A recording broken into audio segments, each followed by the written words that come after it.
आज अधिक मास की पद्मनी एकादशी आप सभी को बहुत बहुत बधाई हो।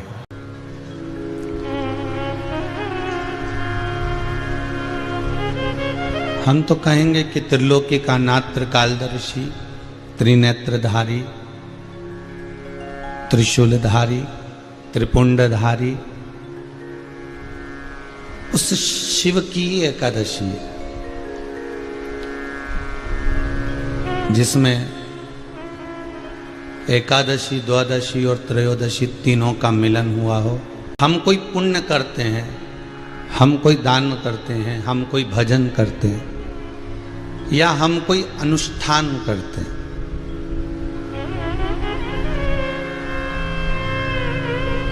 या हम कोई सत्कर्म करते हैं और उस सत्कर्म को करते करते, भजन को करते करते कहीं एकादशी, कहीं प्रदोष, कहीं नवमी तिथि, कहीं अष्टमी तिथि, कहीं पूर्णिमा, कहीं आनंद से ये तिथियां जो बीच में पड़ती हैं, इसका पुण्य बड़ा प्रबल होता है। सर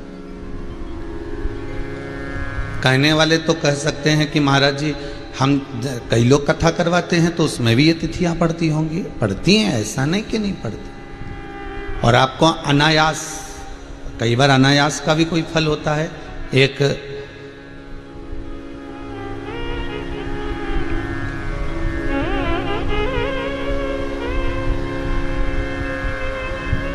भिखारी भिक्षुक भिक्षा मांगने के लिए आया और पूरे दरवाजे दरवाजे दरवाजे दरवाजे दरवाजे दरवाजे घूमता रहा। उसको एक जगह से भी कहीं से भिक्षा नहीं मिली। कितना टूट गया होगा वो, कितना मन दुखा होगा कि आज मैं भूखा रह गया, आज मुझे बहुत भूख लग रही है और कहीं से भिक्षा नहीं मिल रही है।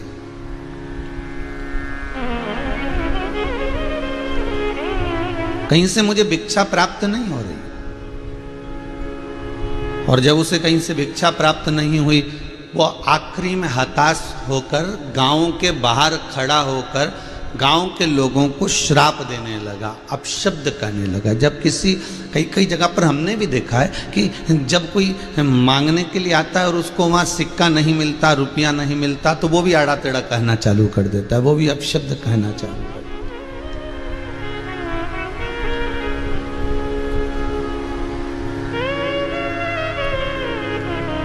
उसने मांगा और उसको नहीं मिला, और नहीं मिला तो उसने जब अपशब्द कहे, आड़ा टेढ़ा कहा, तो कई लोग कहते हैं महाराज जी हम जब गोवर्धन नाथ जी जाते हैं, हम जब कहीं जाते हैं, काशी जाते हैं या हम तीर्थ करने जाते हैं, और कई लोग हमको जिसको दान देना है हम तो दे देते हैं, हम जिसको पुण्य करना चाहते हैं उसको तो कर देते हैं, पर कई लोग ऐसे होते हैं जो बिल्कुल पीछे ही पकड़ लेते, नहीं देना ही पड़ेगा, तुम तो देओ सरी, तुम्हें तो देना ही है, फिर कसम भी दे देते हैं। कई लोग तो ऐसे होते हैं जो पीछे ही पकड़ लेते।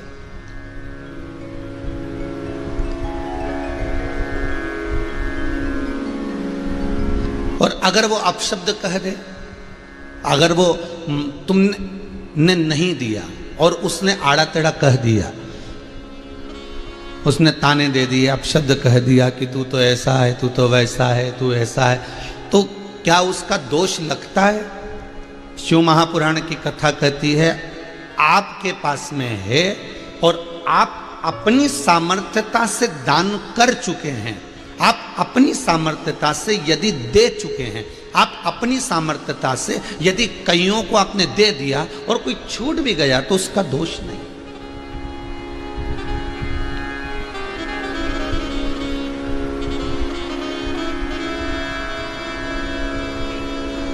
सोमानी जी, हमारे भोपाल में अभी तो लॉकडाउन चल रहा है और आपके भी सूरत में ऐसा आपने देखा होगा, हमने भी शायद एक दो जगह देखा है। भोपाल में जब हम लाल घाटी के उधर जाते हैं तो वहाँ पर चौराहे पर पूरा के पूरा परिवार वाले ऐसे इकट्ठे रहते हैं और वो गाड़ियों के कांच बजा के और पैसे मांगते। और उनके परिवार वाले वो मदिरा पीकर और व्यसन कर कर एक जगह पर बैठे रहते हैं, और उनके घर की कई माताएं भी वहाँ बैठी रहती हैं, कई पुरुष कई माता। वो कांच बजा रहे हैं बच्चे, दरवाजा बजा रहे हैं और मांग रहे हैं, और नी दो तो फिर वो अपशब्द भी कहते हैं। हमने कई जगह देखा। स्कंद पुराण में एक जगह पर लिखा हुआ है, बेटी, गाय और लक्ष्मी 50 बार विचार करना तब किसी को देना। बेटी का कन्यादान करने से पहले सोचना कि ये लड़का अच्छा है क्या, जिसके साथ में हम बेटी को ब्याह रहे हैं, ये ठीक है, ये श्रेष्ठ है क्या, ये हमारी लड़की के लिए श्रेष्ठ रहेगा क्या। 50 बार विचार करिए, उसके बाद में तब जाकर आप उस कन्या का कन्यादान करिए, अगर वो उसके अनुकूल है तो। गाय देने से पहले ब्राह्मण के यहाँ पहले जाकर देखो, क्या इस ब्राह्मण के यहाँ गाय को रखने की जगह है, क्या इसको गाय को खिलाने के लिए ब्राह्मण के पास में कुछ है। और आपने गाय दी और मालूम पड़े वो दुखी हो तो दोष आपको लगेगा। लक्ष्मी, पैसा ऐसे के कटोरे में देना जिसको भोजन की जरूरत हो, जिसको बहुत जरूरत पड़ रही हो। मालूम पड़े आप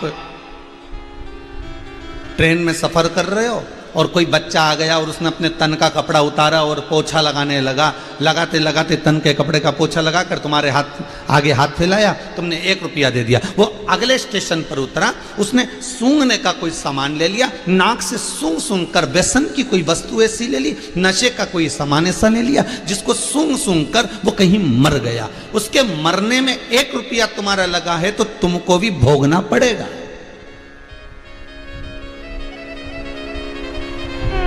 अगर बेटी दुखी होती है तो माँ बाप को रोना पड़ता है, गाय अगर दुखी होती है तो दान करने वाले को रोना पड़ता है, लक्ष्मी गलत जगह चली जाती है तो दान देने वाले को रोना पड़ता है।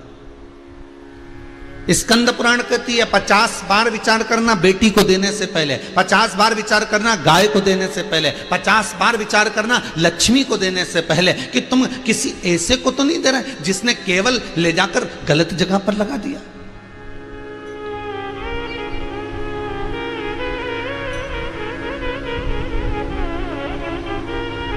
तुमने कहीं ऐसी जगह तो प्रदान नहीं करती कि जहां पर तुम्हें बाद में दुख हो गया।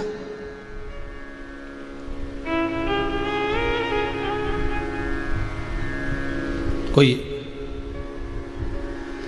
गरुण पुराण कहती है, दान पुण्य स्मरण, उस बीच में अगर पड़ भी जाए तो उसका एक फल हजारों गुना हमें प्राप्त हो जाता है। करो दान मना नहीं है, करो पुण्य मना नहीं है, सत्कर्म करो, पर उसका जो फल है, कई बार हम जो दान देते हैं हमें ज्ञात नहीं होता, कई बार हम जो एकादशी करते हैं नहीं ज्ञात होता। उस व्यक्ति ने दरवाजे पर खड़ा होकर, गांव के बाहर खड़ा होकर सारे गांव के लोगों को अपशब्द करा है कि यहाँ सब भिखारी बसते हैं, जिन्होंने मुझे एक अन्न का दान नहीं दिया, मुझे 1 रुपया का नहीं दिया, 1 कौड़ी नहीं दी।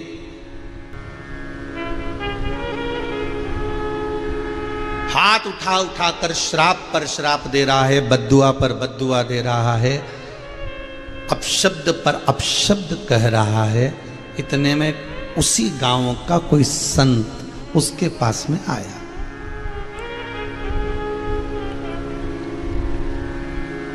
और उस संत ने आकर पूछा, भाई ये बताओ कि तुम इन गांव वालों को क्यों गालियां दे रहे हो, इन गांव वालों को क्यों अपशब्द कह रहे हो, तुम इन गांव वालों को क्यों ताने दे रहे हो। तो क्या इस गांव के लोगों ने 1 रुपया का दान नहीं दिया, 1 अठन्नी नहीं दी, 1 चवन्नी नहीं दी, कुछ भी नहीं दिया मुझको, 1 अन्न का दाना नहीं दिया गांव के लोगों ने।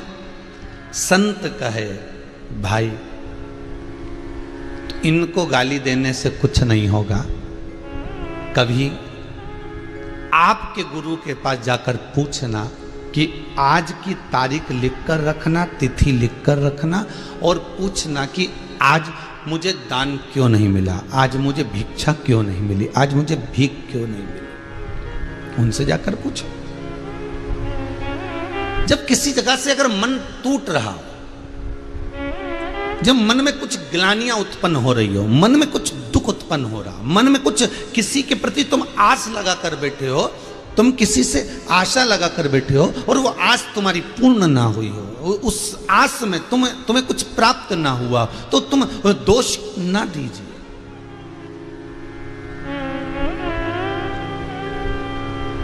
मंदिर गए, भगवान से रोज प्रार्थना करी बेटे को 10वीं में पास कर देना, और मालूम पड़े बेटे की सप्लीमेंट किया जाए तो मन टूट गया। बताओ, हमने तो भगवान को 10 रुपए का प्रसाद चढ़ाया था, हमने तो ऐसा करा था, हमने तो पशुपति व्रत करा था, हमने तो सोमवार का व्रत करा था, और भगवान ने तो हमारी सुनी नहीं। अब इसमें दोष परमात्मा का नहीं है। फिर किसी सतगुरु के पास जाना या एकांत में बैठकर मनन चिंतन करना कि सप्लीमेंटी आई क्यों है।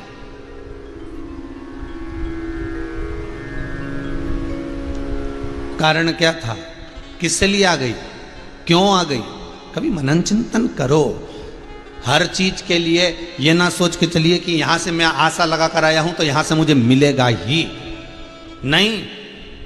हो सकता है उसमें कुछ अच्छा होना होगा, हो सकता है तुमको अधिकता में प्राप्त होना होगा, हो सकता है तुम्हें कुछ और भी मिलने वाला होगा।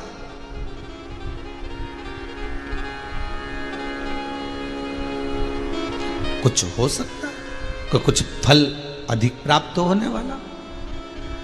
संत ने कहा आपके जो गुरु हैं आप उनसे एक बार चर्चा जरूर करना और विचार कर लेना। आपके गुरु से ये वाणी बोलना कि हमने इस तारीख को हम उस गांव में मांगने के लिए गए थे तो क्यों नहीं मिला, उसकी बुद्धि में फिर भी वो अपशब्द कहता जा रहा है, फिर भी वो ताने देता जा रहा है, फिर भी वो कहता जा रहा है।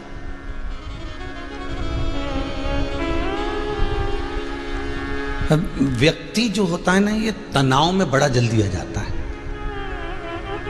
वो एक बार कथा में कहा था, पंजाब की कथा में एक बार वर्णन करा था, आप लोग सुने होंगे कि व्यक्ति के घर में सोफा सेट है, हाफ सेट है, फुल सेट है, डिनर सेट है, सारे सेट व्यक्ति के घर में है, सब कुछ है। सोने का सेट, हीरे का सेट, चांदी का सेट, बर्तन का सेट, डिनर का सेट, सोफा सेट, सारे सेट हैं, बस व्यक्ति अपसेट है। मतलब वो व्यक्ति तनाव में है।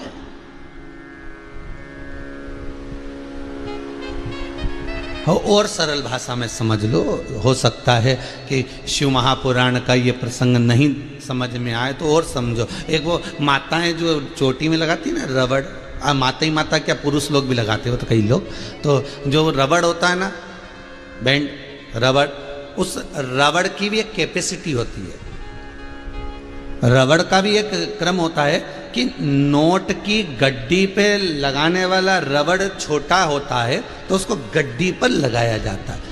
मिठाई के 1 किलो के डब्बे पर लगाने का रबड़ की अलग बात, 5 किलो के डब्बे पर लगाने का रबड़ अलग होता है, ठीक है। और किसी वस्त्र की पैकिंग में रबड़ लगाना है तो वो रबड़ अलग होता है, चोटी में लगाना है वो रबड़ की कैपेसिटी अपने हिसाब से। हर रबड़ की कैपेसिटी, अगर आप एक नोट की गड्डी के रबड़ को 1 किलो के डब्बे में या 5 किलो मिठाई के डब्बे में लगाओगे तो वो तनेगा, तनेगा तो जरा, और तनेगा और तनेगा और तनेगा, और जितना उसको तानते जाओगे तो एक समय वो टूट जाएगा। बस यही शिव महापुराण की कथा कहती है कि अपनी कैपेसिटी में रखो। ये बुद्धि यदि एक दुकान से अच्छी चल रही है, ये बुद्धि एक फैक्ट्री से अच्छा काम दे रही है, ये बुद्धि एक जगह से अच्छा कमा रही है, तो उस रबड़ को उसी गड्डी में लगा कर रखो। मिठाई के डब्बे में क्यों फिट कर रहे हो, इसको ले जाकर 10 जगह पर क्यों फिट कर रहे हो। जब ये रबड़ तनेगा तो तनाव उत्पन्न करेगा, और तनाव उत्पन्न करेगा तो रबड़ टूट जाएगा, मतलब आदमी अंदर से टूट गया।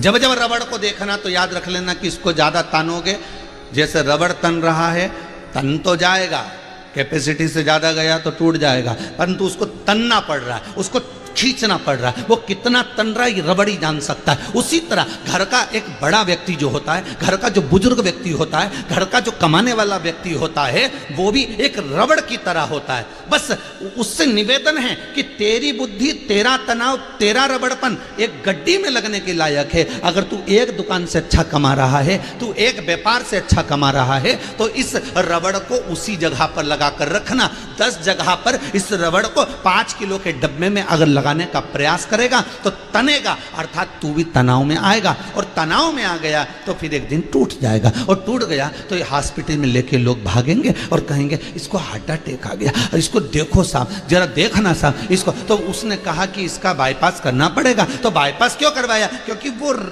टन गया था। अब उसको जोड़ रहे हैं, अब उस रबड़ को जोड़ने का प्रयास कर, तो उसमें गांठ लग गई।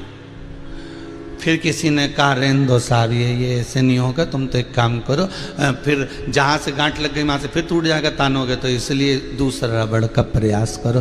फिर बाप कहता है अब मेरे से नहीं हो सकता, मैंने एक फैक्ट्री डाल दी, एक दुकान डाल दी, अब मेरा जो काम था मैंने कर दिया, अब बच्चों तुम्हारा काम। अब बाप सोच रहा है इनको तानो। तो बच्चे तो चतुर आज के जमाने में, और जितने बच्चे चतुर तो इनकी घरवालियां ज्यादा चतुर, तो वो भी कह देती देखो जरा फालतू के लफड़े मत करो, बच्चे ले दे के एक एक तो बच्चे हैं, कहाँ माथा पच्ची करो, इतना तानता फिर अपने दिमाग को इधर उधर लगा। जैसा चल रहा है भोलेनाथ जी चला रहे हैं, प्रेम से खाओ पियो मौज करो, अपनी जिंदगी मस्त जियो। हाँ, माँ बाप ने जो व्यापार खुलाया है, माँ बाप ने जो व्यापार कर दिया है, माँ बाप ने जो 4 चांद लगाए हैं, उसको हमको और आगे बढ़ाना है। हमें ये विचार करना है कि इस व्यापार को बढ़ाया कैसे जाए। हमें 10 जगह नहीं जाना, हमें 10 जगह नहीं पहुंचना। और सरल भाषा में समझ लो, घर के 6 लोग जा रहे हैं घूमने के लिए, या 15 लोग जा रहे हैं वैष्णो देवी, बैठे इंदौर से, टिकट मिला AS1 में, AS6 में, AS11 में, B1 में। अब बेचारा खाने का डब्बा ले जाए, एक एक व्यक्ति को अलग अलग दे दिया। तुम्हारा टिकट, तुमने भी तो कभी टिकट कराया, तुम भी तो कभी घूमने गए होगे, जितने आस्था चैनल पर सुन रहे हो कथा, जितने मोबाइल पर सुन रहे हो, तुम भी तो कभी गए होगे रे, कहीं ना कहीं तो गए होगे। और तुम्हारा भी टिकट इधर उधर आ जाए तो तुम्हारा मन कितना दुखता होगा कि बताओ गजब का काम करा, बताओ 5-6 लोग थे, इधर उधर डाल दिया, माँ एक सीट माँ दे दी, तो एक सीट माँ दे दी, तो एक सीट माँ दे दी, कितना तनाव उत्पन्न हो गया। जरा सा डब्बा, जरा सा बोगी, जरा सा एक सीट, एक बर्थ अलग अलग हो जाती है तो कितना तनाव उत्पन्न हो जाता है कि TC आएगा तो उसको दिखाना है, टिकट तो एक ही है, मोबाइल है नहीं, अब क्या करेंगे, और माँ कोई कुछ बोलेगा तो बेचारे वो क्या करेंगे। तो तनाव जब उत्पन्न हुआ, उसी तरह जरासी सीट, जरासी बर्थ अलग अलग बोगी में मिल गई, अलग अलग स्थान पर मिल गई, तो तनाव उत्पन्न हो जाता है, तो उसको संभाला नहीं जाता। उसी तरह 10 जगह पर तुम काम का फैलारा फैला लोगे, 10 जगह पर तुम व्यापार का फैलारा फैला लोगे, फैलाओ, मना नहीं, पर तनाव में मत आना। रबड़ को नोट की गड्डी में लगाने वाले को नोट की गड्डी में ही लगाना, 1 किलो के मिठाई में लगाने वाले को 1 किलो की मिठाई में लगाना, 5 किलो की मिठाई में लगाने वाले को 5 किलो की मिठाई में लगाना। ये रबड़ गड़बड़ नहीं होना चाहिए, नहीं तो तनाव उत्पन्न हो जाएगा। तनाव आ गया तो टूट जाएगा, और टूट गया तो किसी काम का नहीं रहेगा। टूटना नहीं चाहिए।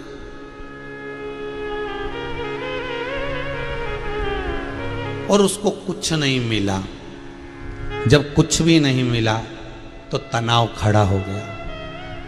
व्यक्ति का जहां से वो आस लगा कर बैठा है, यहाँ से मुझे 5 लाख मिलेंगे, यहाँ से मुझे 5000 मिलेंगे, यहाँ से मुझे इतना मिलेगा, और वहां से कुछ भी नहीं मिले नहीं, तो बड़ा दुख।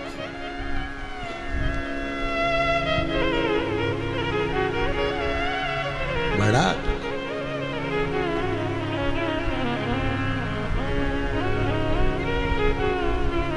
और इतना दुख कि तनाव में आ गया वो भिक्षुक, वो भिखारी। बस अभी भी अपशब्द कह रहा। जब व्यक्ति तनाव में आ जाता है तो उसके मुख से अपशब्द निकलता है। मन की कुछ इच्छाएं जब पूरी नहीं होती ना, तो व्यक्ति तनाव में आ जाता है। तो शिव पुराण कितनी सुंदर बात करी कि इच्छा करो पूरी हो जाए ठीक है, नहीं हुई तो भगवान का प्रसाद समझना कि हो सकता है कुछ देरी लगेगी, हो सकता है कुछ देरी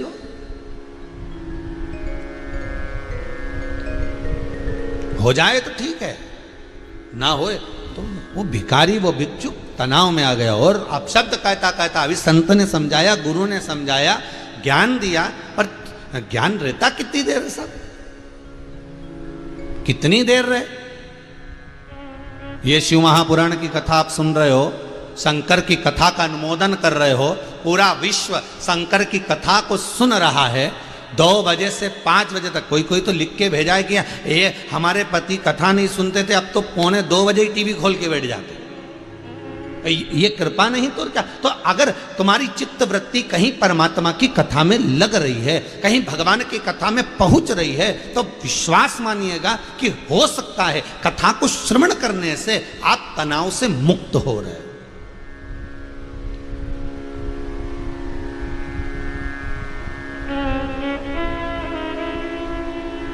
घंटों तक बैठे तनाव मुक्त करने के लिए। किसी गुरुजी ने कहा आंखें बंद कर लो, मौन हो जाओ, अब देखो ऊपर चढ़ते जा रहे हो।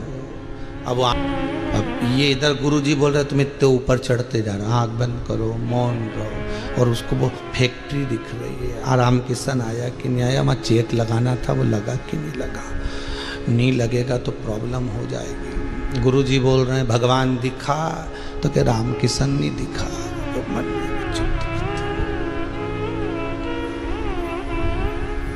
इतने तनाव में मनुष्य रह रहा है और उस तनाव के भीतर परमात्मा को खोजने का प्रयास करेगा।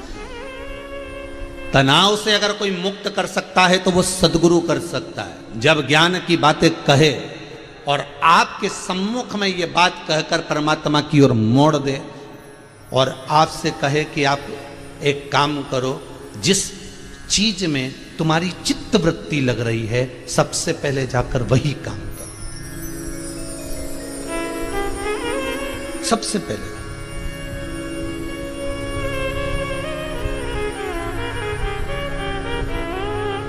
जिसमें तुम्हारी चित्त वृत्ति लग रही है, पहले सबसे पहले वही काम करिए। जाइए, आपका मन है कि आज मैं अपनी फ्रेंड से, अपने दोस्त से बात कर लूं, पहले बात करो।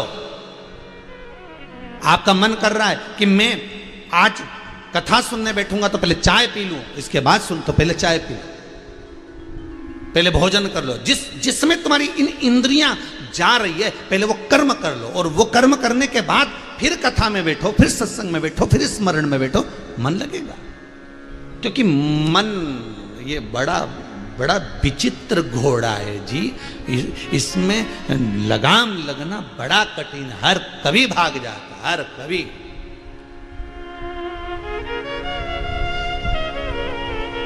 कभी भी भाग नहीं। गया वो भिक्षुक अपने गुरु जी के पास, गुरुदेव बहुत मानता था गुरु को, और गुरु जी के पास जाकर कहा गुरुदेव मेरे मन का एक संशय है, और वो संशय ये भारी है कि मैं जहाँ जहाँ गया एक दरवाजे से नहीं मिला तो दूसरे से नहीं मिला तो चौथे से, कहीं से तो मुझे भिक्षा मिली, कहीं से तो मुझे कुछ मिला, पर एक गांव में मैं गया तो उस दिन मुझे कुछ प्राप्त ही नहीं हुआ। खूब अपशब्द कहा मैंने गाँव वालों को, खूब आड़ा टेढ़ा कहा गुरुदेव, कुछ मिला ही नहीं। गुरु जी बोले उस गांव के लोगों का नियम था कि एकादशी के दिन वो अन्न का दान नहीं करते थे, और अन्न का दान नहीं करते थे इसलिए तुझे कुछ खाने को नहीं मिला। तू भूखा था, बिलख पड़ा, अपशब्द कहता।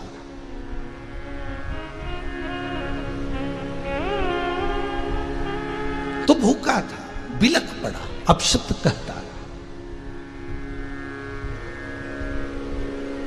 पर उस दिन तूने कुछ नहीं खाया। तुझे मैं धन्यवाद देता हूं, साधुवाद देता हूं, तुझे मैं बहुत बहुत आशीर्वाद देता हूं कि तेरी जिंदगी को 62 वर्ष हो गए, 62 वर्ष में तू एक बार भी कभी एकादशी का व्रत नहीं करा था, पर गांव वालों ने तेरी एकादशी करवा दी। वो गांव के लोगों ने तेरी एकादशी करवा दी, और गांव के लोगों ने जो एकादशी कराई उसका पुण्य, उसका आनंद, उसकी प्रबलता, उसका सुख कितना आनंदित है।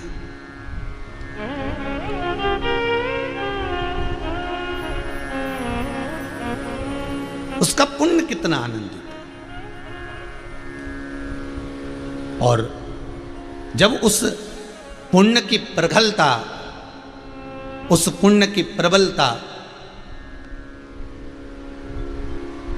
उस पुण्य की श्रेष्ठता जब तेरे खाते में गई, उस पुण्य की प्रबलता जब तेरे पास पहुंची, तो वो पुण्य का आनंद तेरी 7 पीढ़ियों को तार दिया। तेरे माता पिता, तेरे दादा दादी, तेरे पूर्वज जो इस परम आनंद सुख को, एकादशी के सुख को, जब घर का कोई बुजुर्ग जाता है, जब घर का कोई बुजुर्ग शांत हो जाता है, जब घर का कोई बुजुर्ग मर जाता है, उसके मरने के बाद एकादशी का दान दिया जाता है। पर तूने अपनी जिंदगी में कभी ना तो अपने माँ बाप को एकादशी दी, ना तूने जिंदगी में कभी अपने दादा दादी को एकादशी दी, ना तूने कभी जिंदगी में कोई सत्कर्म करा। अरे कम से कम तेरे पूर्वजों पर यह बड़ी कृपा हो गई कि तेरे द्वारा भूल से हो गई, पर एक एकादशी तो हो गई। आज एकादशी है, कल कथा में कहा था, आज इतने लोगों ने एकादशी का व्रत करा, जिनने कभी नहीं रखा उनने भी आज रखा।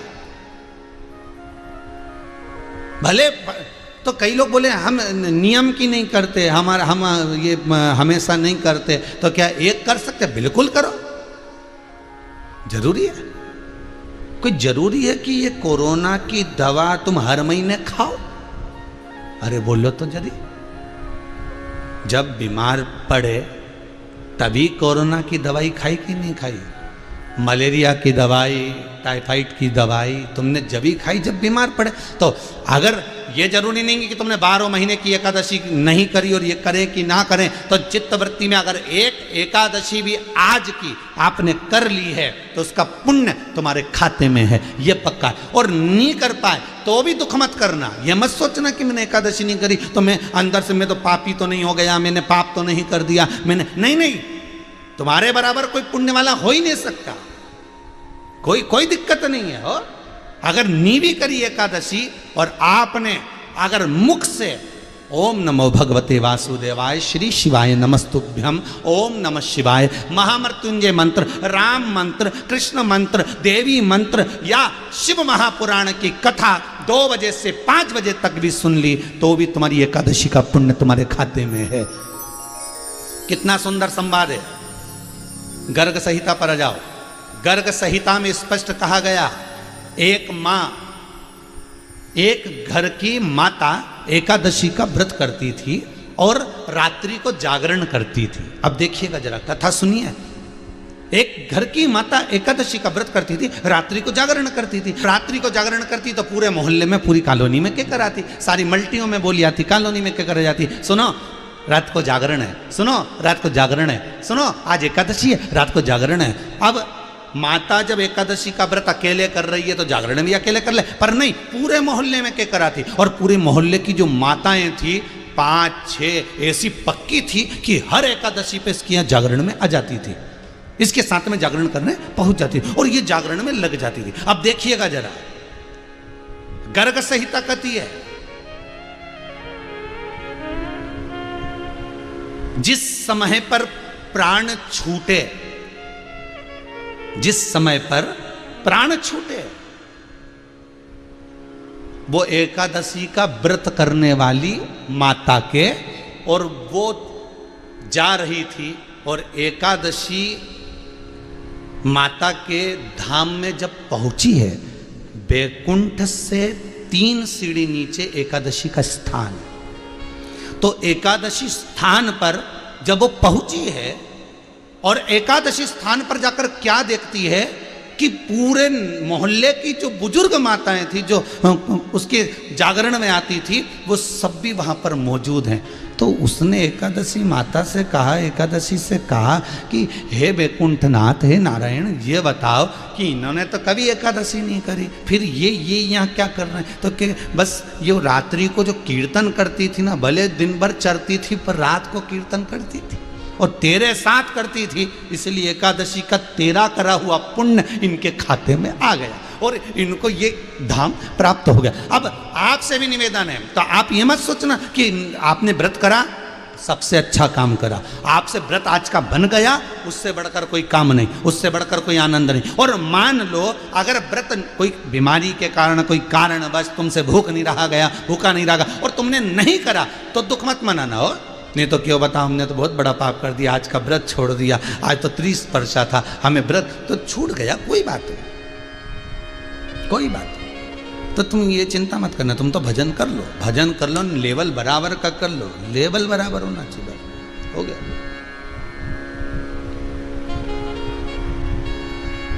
एक सास हरिद्वार गंगा नहाने जाती थी हर साल,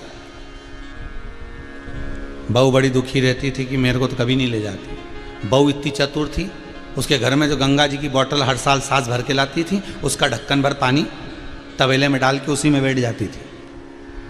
सास गंगा की डुबकी लगाए, ये भगोने में पानी भरा उसमें ही नहाती जाए, हर हर गंगे, हर हर गंगे। अब सास इतनी खुश कि मैं जब मरूंगी तो वैकुंठ जाऊंगी, क्योंकि मैंने खूब गंगा नहाई। पर इससे पहले कोई कारण हो गया, कोई बीमारी ऐसी हो गई कि बहू को जली गई और बहू गई। इसके बाद जब सास मरी तो सास सबसे पहले जब मरकर ऊपर गई तो इसने बहू को जो वैकुंठ में देखा तो इसको चक्कर आ गया, ये तू कहाँ से आ गई? तूने तो कभी गंगा नहीं नहाई, तूने तो कभी तीर्थ गई नहीं, गंगा नहाई नहीं, फिर तू यहाँ कैसे आ गई? तो बहू बोली, तुम गंगा नहाती थी, मैं ढक्कन में गंगा जल भरकर भगोने में डाल के स्नान कर। मन चंगा तो कठोते में गंगा, और मन ही चंगा नहीं तो कठोते। मन अगर श्रेष्ठ है तो तनाव से मुक्त होई। आपकी एकादशी अगर करवा दी गई है तो उस भिखारी को, उस भिक्षुक को गुरु कह रहे हैं, उन गांव वालों को साधुवाद देकर आ, उन गांव वालों को धन्यवाद देकर आ, उन गांव वालों को जाकर आशीर्वाद देकर आ कि तेरे बल पर, तुम्हारे बल पर आज मेरा एकादशी का व्रत हो गया।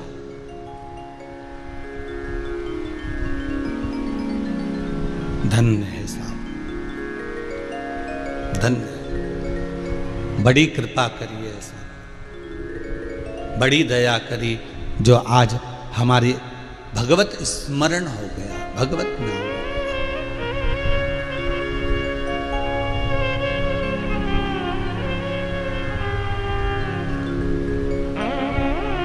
ये तेरी ही कृपा।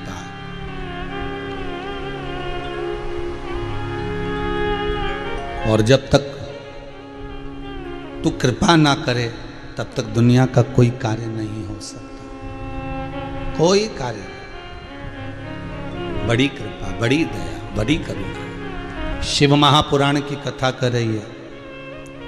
तारकासुर के 3 पुत्र हैं, तारकाक्ष, विदुम्माली और कमलाक्ष की। इन तीनों ने विचार करा, पिता तारकासुर मर गए, चले गए, अगर हम देवताओं से देश करेंगे तो देवता तो हमें मार देंगे। पहले अपन उस लेवल में आ जाएं कि इन देवताओं के मारने से भी ना मरे, तो पहले वो अपना बल हम एकत्रित कर लें, अपना बल हम एकत्रित कर लें।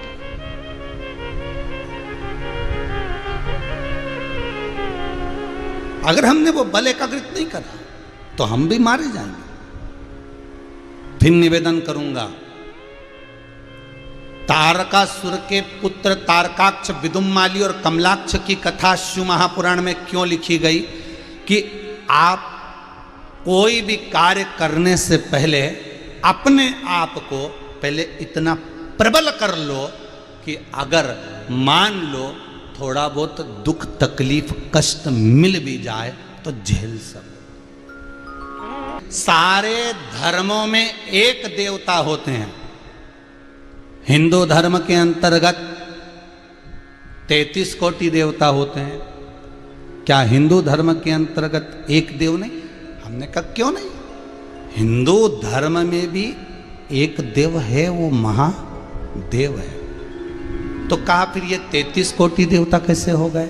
हमने कहा 33 कोटि देवता अलग अलग कर्म के हिसाब से, अलग अलग रिवाज, अलग अलग पुण्यता के भाव से अलग अलग कार्य को करने के लिए अलग अलग देवता को प्रकट किया। रविंदर जी अच्छे से सुन लेना, एक ही देव था,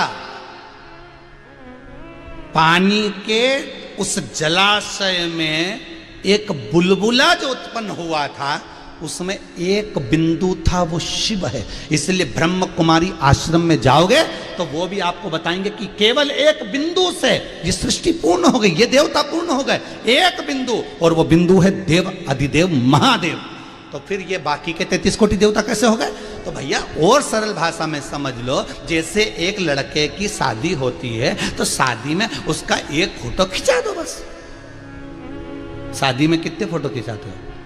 एक फोटो खिंचाओ कि ये दूल्हे का एक फोटो है, साफा मापा बांध ले और जब बढ़िया मोर मोर लगा ले, तुर्री उर्री और बढ़िया कपड़ा पहन ले तो एक फोटो खिंचा लो। फिर इतनी बड़ी एल्बम बनाने से कौन सा मतलब है? एल्बम क्यों बनवाई? बोलो जल्दी से, इतनी बड़ी एल्बम क्यों बनवाई? तो क्या है, एल्बम तो बनाना पड़े। तो क्या जब एक ही व्यक्ति है तो इतने सारे फोटो क्यों उसके? एक खिंचवा लो बस और एक लगा दो। तो फिर एल्बम क्यों बनाई? तो क्या एल्बम इसलिए बनाई कि जब पहली बार माता पूजन गया तब माता पूजन का फोटो, फिर मंडप हुआ तो मंडप का फोटो, फिर हल्दी लगी तो हल्दी का फोटो, फिर तोरण लगाया तो तोरण का फोटो, फिर माला पिणाई तो माला का फोटो, फिर भावर हुई तो भावर का फोटो। तो इतने सारे, तो ये तो अकेला ही ना, उसी का ही फोटो है नहीं, इतने सारे फोटो जो खींचे है तो एक का ही कि और दूसरा आ गया। दूल्हा चेंज होता है क्या? अरे बोलो तो नहीं होता ना, है तो वही, तो एक ही फोटो रख लो। फिर इतने सारे फोटो क्यों बनाए? तो क्या अलग अलग जगह का है ना, इसलिए फोटो इतने सारे इकट्ठे हो गए। उसी तरह भगवान तो एक ही है, देव अधिदेव महादेव एक है, बस अपने भक्तों के लिए रूप रख रख कर आता रहा तो इसके इतने सारे फोटो इकट्ठे हो गए कि 12 ज्योतिर्लिंग देखो तो उनके फोटो ही हैं। कहीं सोमनाथ बन गया, कहीं महाकाल बन गया, कहीं काशी विश्वनाथ बन गया, कहीं बद्रीनाथ बन गया, कहीं केदारनाथ बन गया, कहीं यमुनोत्री बन गया, कहीं गंगोत्री बन गया, कहीं विश्वकर्मा बन गया, कहीं शनि महाराज बन गया, कहीं राहु बन गया, कहीं केतु बन गया। एक ही है पर फोटो ढेर, एल्बम बहुत बड़ी हो गई है, वही एक ही है, दूल्हा भी एक ही है। नहीं बेचारे का मंडप का फोटो, हल्दी लगे वो का फोटो, माता पूजन हो उसका फोटो, तो फोटो ही। और अंदाजा लगा लो, देखो वृंदावन में भी कितना फोटो है, देखो भगवान शंकर गोपेश्वर बन गया, गोपी बना, फोटो है कि नहीं? ये महाकाल बना, दूषण नाम का राक्षस का संहार करा, सोमेश्वर बना, चंद्र को दर्शन दिया, सोमनाथ बना, काशी विश्वनाथ बना, शनि महाराज का पांव अच्छा करा, मनु शत्रुपा को दर्शन दिया, केदारेश्वर बना, तारकासुर के 3 पुत्रों का संहार करा। तो ये जो इनके जो फोटो खिंचाए ना, तो ये ढेर सारे हो गए, तो 33 कोटि देवता हो गए, 33 कोटि। तो कहा ये इतने सारे फोटो, तो क्या ये गणेश पूजन का है, ये माता पूजन का है, ये मंडप का है, सारा देवता अलग अलग कर दिया है। गणेश जी को गणेश पूजन, माता पूजन, ये पूजन, वो पूजन है एक ही, पर बस फोटो इतने सारे इकट्ठे हो गए, एल्बम बहुत बड़ी हो गई। तो हिंदू धर्म में ये एल्बम बहुत बड़ी है, 33 कोटि देव, पर है एक ही, वो देव अधिदेव महादेव। पूछा एक बार, भगवान पार्वती जी की आदत थी, हर पूर्णिमा के दिन, पूनम के दिन पार्वती कहीं भाग जाती थी। पूनम के दिन, पूर्णिमा के दिन पार्वती जी गायब। शंकर जी के बिल्कुल नहीं मालूम कि कहां जाए। शंकर जी तो बढ़िया अपनी मस्ती में घोटा लगाया और अपनी मस्ती में धुनी रमा के जो बैठे। अब इनके मालूम ही नहीं पड़ता था कि कहां जाए। हर पूर्णिमा को पार्वती जी गायब हो जाए। अब पार्वती मैया हर पूनम के दिन गायब हो जाए तो बड़ी टेंशन, बड़ी चिंता। आखिर ये जाति का शंकर जी को नहीं मालूम था, बहुत दिन तक नहीं मालूम पड़ा, सालों साल हो गए शिव जी के मालूम ही नहीं कि पूनम के कहां जाए। अच्छा ऐसा भी नहीं है कि और कोई तिथि को, एकादशी को चली जाए, दसवीं को चली जाए, प्रदोष को चली जाए, दूज को चली जाए, चतुर्थी को चली जाए, पर जाए भी कौन से दिन? अरे जम के तो बोलो रे, जितने आस्था के सामने बैठे हो, बोलो कौन से दिन जाए? पूनम के दिन ही जाए वो पार्वती, पूनम के दिन चली जाए। अब एक दिन भगवान भोलेनाथ जी आवाज लगाए पार्वती को, गौरा, ए गौरा, अरे ओ गणपति की महातारी, अरे ओ गणेश की अम्मा, कार्तिकेय की माता, सदानंद की माता पार्वती कहाँ है? वो तो गई पूनम थी, चली गई। शंकर जी के आज गुस्सा आ गया भोलेनाथ जी के, और भोलेनाथ जी के गुस्सा आया, आज आन दे इसको, पति तो पति है भाई, हर पूर्णिमा के कहीं जाए तो पूछना तो पड़ेगा नहीं पड़े हैं कि कहाँ के, आखिर बात क्या? तो पत्नी को भी बताना पड़ेगा कि आज हमारी सहेली के यहाँ किटी पार्टी थी, कल शीला के यहाँ थी, तो आज बिमला के यहाँ, तो फिर कमला के यहाँ, तो हमें तो किटी पार्टी में जाना, तो यहाँ बताना तो पड़े ना, गई कहाँ थी तू, किस जगह पर गई थी? शंकर जी जैसे ही आई पार्वती, और शिव जी ने पूछ लिया, क्यों किनंग गई थी तू, गई कहाँ थी ये बता, कहाँ गई थी? पार्वती जी बोली बस ऐसे ही चली गई थी। नहीं मेरे को मालूम है, तू 3-4 पूनों देख ली है, 3-4 पूनम पे तू गायब हो जाती है, मैंने देखा तुझे अंदाजा लगा के, तू ये मत सोचा कर कि मैं घोट के चकाचक हो, नहीं वो मेरे को सब मालूम है। अच्छा ये जितने नशे करने वाले होते हैं ना, कि याददाश्त थोड़ी लोग कहते हैं कमजोर होती है, परंतु महापक्के होते हैं बिल्कुल। एक वो उज्जैन में महाकाल का भगत, और ले घोटा लगा के भांग पी के रोज जाए प्रतिदिन, और एक सामने शंकर जी का मंदिर, और उसको प्रणाम करे, हर हर महादेव, और कहता हुआ चलेगा, उसका नियम था। अब भादो का महीना आ गया, भादो के महीने में वो शंकर जी के मंदिर में अच्छी झांकी माकी सजा के लोगों ने गणेश जी को बिठा दिया, बैठते ही है गणेश जी महाराज, गणेश जी बैठ गए। अब ये अच्छा भांग मांग पी के आया, और इसने देखा, बता गजब हो गया, शंकर जी कहाँ चले गए? अकेले ही मन में बात कर रहा है, शंकर जी गायब। अब इसका नियम था कि रोज प्रणाम करता था, रोज नमन करता था, पर आज शंकर जी दिख ही नहीं रहा। गणेश जी बैठ गए झांकी लगा के, बढ़िया बहुत देर तक देखा, झांका, इधर गया उधर गया, झांकता रिया, मंदिर के पीछे गया, आगे गया, पर शंकर जी नहीं मिले, डोलता रिया ये बढ़िया। आखिरी में इसने देखा नहीं दिख रहा है, तो जाता जाता बोला, पिताजी से कह देना मैं आया था, चला गया, पिताजी से कह देना। प्रबलता थी।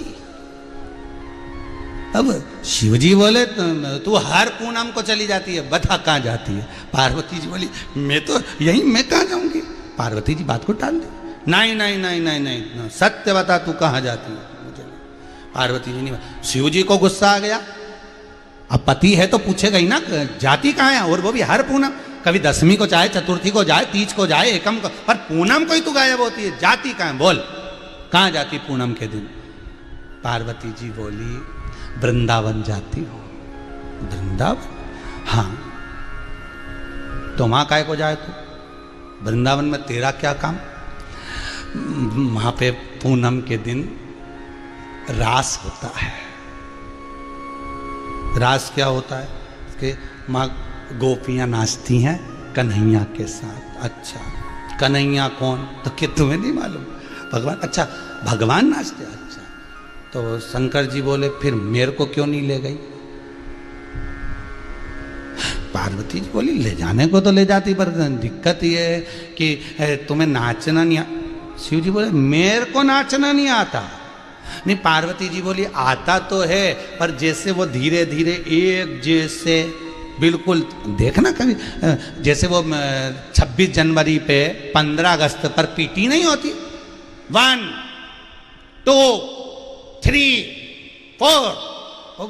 अब इस पीटी में जिस व्यक्ति को नहीं आता और वो एक व्यक्ति भी अगर गड़बड़ कर दे तो एकदम दिख जाता कि इसका हाथ सही नहीं गया, सब ऐसा करे और इसने ऐसा कर दिया तो हाथ गड़बड़ हुआ कि नहीं। तो पार्वती जी बोली तुम्हें ले जाने में तो दिक्कत नहीं है, पर दिक्कत इतनी सी बात है वो बिल्कुल आराम आराम से ठुमके लगा लगा के धीरे धीरे नाचते हैं और तुम तांडव वाले एक ही पांव धर दिया तो गजब हो गया। तो दादा ऐसा काम मैं करूँ नहीं और तुमको मैं लेके जाऊँगी, सीधी बात। तुम अपने कैलाश पे। शंकर जी बोले ऐसा कोई फालतू की बात नहीं होती, अगली पूनम पे नहीं जान दूंगा अगर मेरे को नहीं लेके गई तो। पार्वती जी बोली कैसे लेके जाऊँ, तुम खुद बताओ। शंकर जी बोले तू भी तो जाती है। तो पार्वती जी बोली वहाँ कोई पुरुष नहीं रहता, सारी स्त्री। शंकर जी बोले तो अच्छा ऐसा है तो एक काम कर मुझको भी स्त्री बना दे। पार्वती जी बोली बनाने को बना, तो ये इतना बड़ा ये ततैया का झुट्टा लगा, इसका क्या करूँगी, ये इतनी बड़ी तो तुमने चोटी बढ़ा के रखी है, इसका क्या करूँ। शंकर भगवान बोले तो चिंता मत कर, मेरे पास तो इतने जोरदार जोरदार पार्लर वाले अब भी आएंगे, बांध के जाएंगे। और शंकर जी ने बुलाया नंदी को बुला कर कहा जरा ये चोटी जो है ना इसको जरा सही सेट कर दे। और नंदी ने जो चोटी बनाई तो उस पर 2 चोटी बना दी, उससे बड़ी बाल जा रहा वहाँ। पार्वती जी बोली तुम्हारे हाथ जोड़ो, तुम रहने दो, पूनम और चतुर्थी यहीं मना लो, तुम तो रहने दो। तुम गए तो पूनम तो जाएगी कहीं यमुना जी में, अमावस्या जाएगी गंगा जी में, तुम रहने दो, तुम्हें नहीं ले जा रहा। शंकर भगवान बोले तो अगली पूनम के तू भी नहीं जाएगी, पूनम पे तो तू नहीं जाएगी, चल पक्का। या तो जाएगा तो शंकर जी साथ जाएगा, तेरे को साथ में मैं चलूंगा और मेरे को तू सजा कर। तो पार्वती जी बोली फिर ये नंदी को हटाओ, भृंगी को हटाओ, श्रृंगी को हटाओ, सबको हटा के पार्वती जी ने बाल लिए तो उनको धोया तो धोते धोते ही पार्वती जी के 4-5 दिन निकल गए। 4-5 दिन निकलते पूनम पास में आ गए। पार्वती जी बोली पूनम, हमारी शिव जी बोले तू धोए जा। अब बाल धुआ के सुखा के पार्वती ने जूड़ा बांध के इनके पार्वती जी ने अपने कपड़े दिया। अब पार्वती ऐसी दुबरी पतरी, अब इस उंगली की अंगूठी को इस उंगली में डालोगे तो कहाँ से जाएगी है। अब पार्वती के ऐसे दुबरे पतरे लहंगा चोली और शंकर जी को दे दिए पहनने के लिए। शंकर जी ने जो पहने तो ये कहूँ चोली के छप चरचर होकर टूट गए। पार्वती जी बोली गजब प्रभु। शंकर जी बोले पार्वती बोली क्या। शिव जी बोले अच्छे बड़े बड़े कपड़े लाना। तो पार्वती जी बोली मेरे पास जो होगा वही तो दूंगी, तुम मंगवा लो। शिव जी बोले अब किसके कपड़े बोलवाऊं बताओ। पार्वती जी बोली वृंदावन में पूतना आई थी, उसके कपड़े बड़े थे पूतना के। अब पूतना थी भी प्रबल, जब मरी थी हाथ रस में पूतना का हाथ गिरा था, अलीगढ़ में छाती गिरी थी, आगरा में गला गिरा था पूतना का। इतनी विकराल थी पूतना, तो कपड़े कितने विकराल होंगे। तो तुम उसके बोलवा लो। शंकर भगवान बोले हम किसी के पहने पुनाए कपड़े नहीं पहनते, हमारे कपड़े खुद आ जाएंगे। और शंकर जी ने डमरू बजाया तो स्वयं विश्वकर्मा जी सामने आकर खड़े हो गए। बोलो प्रभु कि तुमने अभी तक बहुत सारे मकान बनाए, घर बनाए, सब बनाया, अब एक काम करो हमारा कपड़ा बना के लाओ। विश्वकर्मा जी बोले ये कहाँ की डिजाइन बनाने की बात कर रहे हो, कपड़ा बना के लाओ। भगवान फिर भी विश्वकर्मा जी ने वस्त्र बुलवाए, भगवान शिव ने पहन लिए, श्रृंगार कर लिया, झामर झुमके सब पहन के शंकर जी जो चले। और शंकर जी चले तो ऐसे चले जैसे तुम कब कोई पुरुष से लेकिन चले दादागिरी में। और शंकर जी ऐसे, पार्वती बोले रुको रुको रुको रुको रुको, यहीं वापिस बैठ जाओ। ऐसे चलोगे तो लोग समझ जाएंगे कि तुम स्त्री नहीं हो। शिव जी बोले तो चलते कैसे बता। तो पार्वती ने कहा ऐसे सिर पे ऐसे पल्लू लो बढ़िया, ठीक है, और धीरे से मुस्कुराओ और ऐसे कमर हिलाते हिलाते चलो। अब शंकर भगवान जैसी कमर हिलाते हिलाते चले तो अब इनको कमर भी हिलाना नहीं है तो पूरे ही हिल जा रहा है। अब पूरे हिल जा, पार्वती कह रुको रुको वापिस बैठो। शिव जी बोले अब क्या हुआ। तो क्या तुम्हें चलना ही नहीं आ रहा। शंकर भगवान बोले अच्छा मैं वहां पे सब चल लूँगा, तू तो चल पूना में आज चल। नहीं पूनम जान दो, तुम ऐसे चलोगे तो सब काम बिगाड़ दोगे, तुम्हें चलना नहीं आता क्या। अब स्त्री की चाल और पुरुष की चाल अंतर तो रहे कि नहीं रहे। अब भगवान शंकर चलिए, अब वो लहंगा यूं धोले, अब वो 36 कली का लहंगा तो कहीं यहाँ जाए चलने में, कहीं वहाँ जाए। शंकर जी ने उठाया नीचे से बांध के पीछे खोस लिया। अल्लाह, पार्वती जी बोली रुको रुको वापिस रुको, ये क्या करा, ये क्या करा है। शंकर जी बोले वो उलझ रिया था। पार्वती जी बोली अरे तुम सही करो इसको, चलो अब चलो और धीरे धीरे चलना मेरे साथ, मेरे को देखो जैसे मैं चल रही ऐसे चलना हो, जैसे मैं चलूँ ना बस ऐसे चलते जाना है। धीरे होता है कभी कभी। एक बार राम जी महाराज विजय कर आए ना, जैसे अयोध्या से लंका जीत के राम जी आए, तो जनक जी महाराज को मालूम पड़ा कि राम जी लंका जीत के आए, तो जनक जी ने आकर कहा, राघव जी आप अयोध्या के राजा बन गए हो, मेरा निवेदन स्वीकार कर लो, शादी के बाद आप एक बार भी नहीं आए, राघव जी कृपा करिएगा, आप मेरे यहाँ कल भोजन करने जनकपुरी में आइए। राम जी बोले ठीक है, सीता को साथ लाना, लक्ष्मण भरत शत्रुघ्न सबको लाना, और मिला मांडवी शुद्ध कीर्ति सबको लाना। राम जी बोले ले आएंगे। हनुमान जी खड़े थे, हनुमान जी जनक जी के पास गए। हम जनक जी बोले एक काम करना, हनुमान को भी लेकर आना। इतने में वहीं पास में सुग्रीव अंगद सब खड़े थे, बानर, वो भी बोले हम भी तो, हमारे कारण तो विजय मिली। तो जनक जी बोले इन सबको ले आना हो। अब राम जी के चिंता इस बात की लग गई कि इनको खाना पीना तो आता ही नहीं है, तो राम जी ने तुरंत हनुमान को बुलाया, हनुमान इधर आ।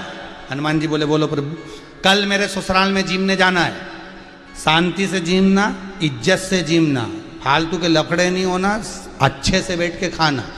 ठीक है हनुमान जी, सारे बंदरों को सिखा दो धीरे धीरे खाना, अच्छे से खाना, खींचातानी मत करना, क्योंकि बंदरों की आदत है फाड़ा फूड़ी करने के लिए, फेंकना फूकने के लिए, ऐसा काम मत करना। हनुमान जी बोले चिंता मत करो, जैसे तुम्हारी ससुराल वैसे हमारी ससुराल, तुम चिंता मत करो।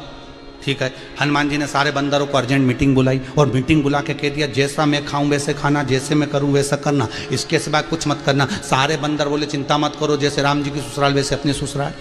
चलो सब पहुंच गए, इधर राम लक्ष्मण भरत शत्रुघ्न सब बैठ गए, और मिला मांडवी शुद्ध कीर्ति भोजन लेने चली गई। इधर हनुमान जी सुग्रीव और सारे वानर बैठ गए, चांदी की थाली सोने के कटोरे, भोजन लग कर आ गया। साथ में आया गोंदे का अचार, गोंदा जानते हो, लेसुआ, इतना बड़ा गोल गोल होता है ना आंवले जैसा, लेसुए का अचार, गोंदे का अचार आ गया, और हनुमान जी की थाली में आके रखाया, और सारे बंदरों की थाली में, राम जी की थाली में, सब में गोंदे का अचार आ गया। हनुमान जी ने मन में सोचे पूड़ी तो बहुत खाई, भजिया भी खाया, पकौड़ा भी खाया, पर ये नहीं खाया, ये नया आइटम दिख रहा। और जैसे ही जनक जी बोले साहब पाइए खाइए, और हनुमान जी ने सबसे पहला टुकड़ा तोड़ा, और सारे बंदर हनुमान जी को देख रहे, और टुकड़ा तोड़ के इन्हें जो गोंदा का अचार में लगाया, लगाते सी गुठली उचक गई, गोंदे के अचार की गुठली ऊपर, जैसी ऊपर गई हनुमान जी दौड़े, जय जय श्री राम, और गुठली पकड़ के जैसे आके नीचे बैठे, सारी थाली तन्न पन्न हो गई। सारे बंदरों ने देख लिया ऐसा ही करना है। अब एक उच के उधर से, दूसरा उच के उधर से, तीसरा उच के उधर से, बड़ी परेशान। तो यहाँ शंकर जी की कथा में भी यही हो रहा है, शिव जी से पार्वती जी बोल रही हैं कि मैं जैसा करूं वैसा तुम करना। शंकर जी को इतनी हंसी आ रही, शंकर जी मन में सोचे एक बार हमारे साथ यही करने के चक्कर में गड़बड़ी हो गई थी जनक जी क्या, और अब ये बोल रही कि जैसा मैं करूं वैसा करना। हाँ ठीक है, इतना घूंघट डाल दिया, और घूंघट डालकर जो वृंदावन में पहुंचे शिव और पार्वती, पूनम की रात्रि रास प्रारंभ हुआ। शंकर जी इतना सुंदर रास कर रहे थे, कदम से कदम मिलाकर चल रहे थे, पर थोड़ी देर तक तो चले, और उसके बाद जब ये पूरे रम गए, पूरे रम गए, और रमने के बाद जो दो चार पांव फटके इनमें, पार्वती जी धीरे से बाजू में आके बोली धीरे, गोपी जैसे। शिव जी बोले गड़बड़ी हो रही क्या, पांव बहुत तेज तेज पटक रहे हो, रास गरबे में जरा धीरे धीरे। शंकर जी ने जो पटका, एक हाथ इधर से लेके इधर घुमाई रहे थे, तो इधर वाली 3-4 पटक दी उधर, और उधर वाली पटक दी उधर। पार्वती कन्हैया समझ गए कोई अलग से आया, कोई अलग से आया, जरूर कोई बदल गया है, कोई बदला हुआ दिख रहा। कन्हैया ने पूछा कौन हो गोपी? गोपी तो पल्लू खींच ली तक घूंघट। कन्हैया बोले मुख तो दिखाओ, हो कौन? शंकर जी अंदर से बोले हम तो इनकी सहेली हैं। कन्हैया ने जो माँ जगत जननी जगदम्बा को देखा, उनकी बड़ी सी बिंदी और नाक की नथनी से पहचान कर कन्हैया हाथ जोड़ लिए, माँ आप यहाँ, पार्वती मैया आप यहाँ। पार्वती जी खिलखिलाकर हंसी और इशारा कर दिया, ये भी है साथ में, अकेली नहीं, ये भी साथ है। कन्हैया जी बोले, पांव की धाक से समझ गए थे, जो ब्रेक डांस वाला होता है ना वो कथक नहीं कर पाता है, क्योंकि उसकी आदत बड़ी रहती है ब्रेक डांस करने की। उसको कथक कराओगे तो आएगा क्या? हम समझ गए थे। इसलिए शिव जी को भगवान कृष्ण पहचान लिए। शंकर जी गोपी का रूप रख कर गए थे, इसलिए भगवान का नाम गोपेश्वर पड़ गया। अब देखिए, है तो वही शंकर। जितने लोग कथा सुन रहे हो ध्यान से सुनिएगा, है वो एक ही शिव, वही सोमनाथ, वही महाकाल, वही विश्वनाथ, वही केदारेश्वर, वही भीमाशंकर, वही नागेश्वर, वही हर जगह पर रहने वाला मेरा मल्लिका अर्जुन हो, चाहे गोपेश्वर हो, चाहे भूतेश्वर हो, है वो एक ही। कभी नारायण बन गया, कभी ब्रह्मा बन गए, कभी इंद्र बन गए, कभी जलदेव, कभी वरुण देव, कभी गरुण देव, ये है एक ही दूल्हा, पर फोटो अलग अलग जगह के हैं, इसलिए एल्बम बड़ी हो गई है। नहीं तो है तो एक ही, और वो देव अधिदेव महादेव है, वो कोई दूसरा नहीं है, एक ही है।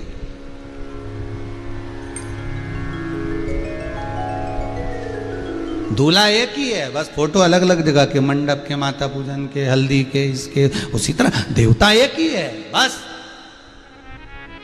जो अमृत पिए देव, जो विष पिए वो महादेव। जगत का बाप है, जगत का पिता, साधारण है क्या? अकाल मृत्यु वो मरे, जो काम करे चंडाल का, काल उसका क्या बिगाड़े, जो भक्त हो महाकाल का। शंकर की आराधना करने वाला, शिव की स्तुति करने वाला, शंकर का अनुमोदन करने वाला, उसको अगर एक बार प्राप्त कर लिया, फिर दुनिया में सारे कष्ट, सारे रोग, बीमारी, तकलीफ सब दूर। अभी 3 दिन पहले किसी एक व्यक्ति को अटैक आया, उसका फोटो होगा समीर जी के पास में, हॉस्पिटल से फोटो भेजा। कथा सुन रहा था, स्मरण करते करते अटैक आ गया। बच्चे परेशान हो गए, डॉक्टर के लेकर गए कि एकदम पिता गिर गए, और मालूम पड़ा कि उनकी श्वासें जा चुकी थी। सबने कहा अब तो ये गए, पर फिर भी हारे नहीं। कथा सुनते हुए बाप मोबाइल पर कथा सुन रहा था, बस गिर गया, चक्कर खाए नीचे, तुरंत बच्चे लेके भागे और ले जाकर सीधे हॉस्पिटल में जब दिया तो क्या देखते हैं श्वास चल तो अभी कमी रही है, कुछ ऐसा नहीं है कि निपट गए, फिर भी देखें। और जो पंप आदि दिया, पर कथा नहीं छूटी। कथा उनके सिराने पे जहाँ भी पंप दे रहे थे वहीं चलती रही, और वो व्यक्ति आज अच्छा हो गया, और कथा कोई चीज की जरूरत नहीं पड़ी, और अटैक से भी बच गया। उसका फोटो भेजा उसने, उनके बच्चों ने। समीर जी के पास हो तो आस्था चैनल पर दिखाओ, हॉस्पिटल में बैठ, और अभी भी कथा नहीं छोड़ रहा, 1 सेकंड की ना छूटे। शंभु है, शंकर है, स्मरण।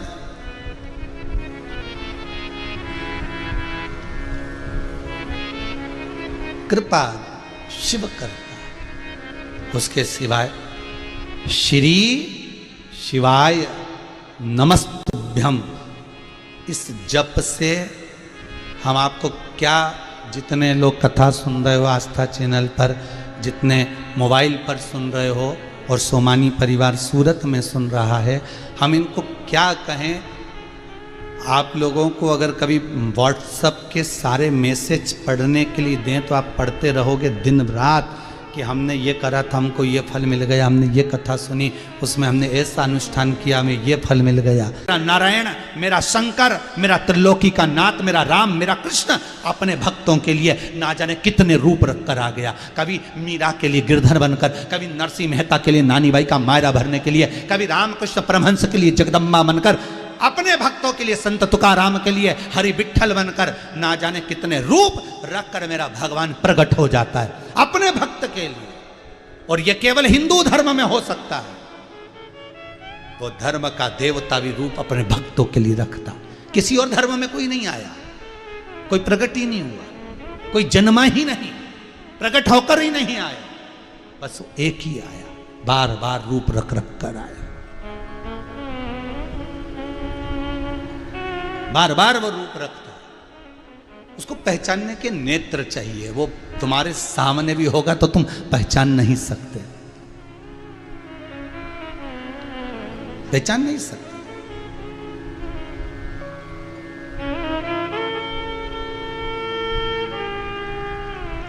सोमानी जी, अभी इस कथा के पहले वाली कथा में तीसरे दिन की कथा हुई थी और एक हमारे बिटले सेवा समिति से जुड़े हुए श्री बांके बिहारी जी दीक्षित जी हैं, जयंती कॉलोनी में सीहोर में रहते हैं। उनका एक ही लड़का, उसको कोरोना महामारी इतनी प्रबल हो गई कि ऑक्सीजन लेवल भी डाउन होता चले गया और वो हॉस्पिटल में डॉक्टरों ने भी कह दिया कि अब कुछ जवाब दे दिया, कुछ कर नहीं सकते, कह नहीं सकते। हमारा नियम है, गौशाला से हम जब घर पहुंचे रात्रि को, बहुत देर से वो दरवाजे के बाहर ओटले पर घर के बाहर इंतजार कर रहे थे। पहुंचे, हमने कहा क्या बात है दीक्षित जी, आप कैसे आए, क्या हो गया, रो रहे हो आप तो? एक ही बेटा है, डॉक्टर जवाब देती है, बड़ा तकलीफ है। हमने कहा दीक्षित जी इतनी जल्दी हारोगे, इतनी जल्दी हारोगे? विश्वास, हम बार बार कहते सियोर वाले महाराज पर भरोसा मत करना, भरोसा करना शंकर पर, इस पुराण पर, इस कथा पर। हमने वो शिव स्मरण का कहो, शंकर का नाम जाप करो, श्री शिवाय नमस्तुभ्यम जपते रहो, शिव जी का भजन करते रहो। श्वास देना उसका काम है, वो देगा। तुम भजन में कमी मत लाना। फिर वही बात है, तुम कथा संभाल लो, उसका भजन संभाल लो, उसका मंदिर संभाल लो, परिवार वो संभालेगा, जवाबदारी उसकी है। तुम तो कथा संभालो, तुम तो भजन संभालो, तुम तो नाम जाप संभालो, भजन करो, कीर्तन करो, नाम जाप करो, तुम्हारा परिवार संभालने की जवाबदारी उसकी, वो संभालेगा। 3 दिन में बालक ठीक हो गया, घर आ भी गया भगवान की ऐसी। ये ईश्वर है, उसको पहचानना बहुत कठिन है। हम दूसरे जगह की क्या कथा सुना, हम सीहोर की सुना दे। स्मरण करो शंभू का, स्मरण करो शंकर का। एक एक पल, एक एक घड़ी, एक एक क्षण में शंकर है। ढूंढने के लिए कहीं मत जाना, तुम्हारे सामने। तारकाक्ष, विदुमाली, कमलाक्ष की तीनों अपने को प्रबल बनाने का प्रयास कर रहे हैं। वो प्रबलता तुम में भी आना चाहिए, वो बल तुम्हारे भीतर भी आना चाहिए कि अगर मैं जिस काम को करूंगा शंकर के भरोसे पर करूंगा, मैं शिव के भरोसे पर, मैं ओगढ़दानी के भरोसे पर, मैं कुबेर भंडारी के भरोसे पर, कुबेरेश्वर महादेव के भरोसे पर करूंगा, मैं उस सोमनाथ, उस महाकाल के भरोसे पर, मैं उस विश्वनाथ के भरोसे पर करूंगा। फिर देखूं काम चले कि ना चले, छोड़ दो उसको, वो जाने। ग्राहक भी बनकर वही आएगा और व्यापार भी वही करेगा, चलाएगा भी वही, संभालेगा भी वही। सोमानी परिवार कथा में लगा हुआ है 7 दिन से, ये 5वां दिन है। फैक्ट्री कौन चला रहा है, वही तो चला रहा है। व्यापार कौन देख रहा है, वही तो देख रहा है। काम कौन कर रहा है, वही तो कर रहा है। तुम तो कथा का रास्ता, तुम कथा संभालो, वो संभाले, उसका घर, उसकी इजाजत, उसकी जमीन वो देखे। हम क्या, हम तो निमित्त मात्र, हमें तो भगवान ने पैदा ही करा निमित्तता के लिए, बाकी का है तो उसी का। हम कौन सा छाती पे बांध के लेकर आए, तो ऊपर से आए थे जब कौन सी फैक्ट्री, कपड़ा, मकान, दुकान, जमीन, जायदाद कौन सा लेकर, ना हम लाए ना आप लाए, कौन सा लेकर, ये तो सब उसी का है। हम तो निमित्त हैं, केवल निमित्त, उसके सिवाय कुछ नहीं, कुछ भी नहीं।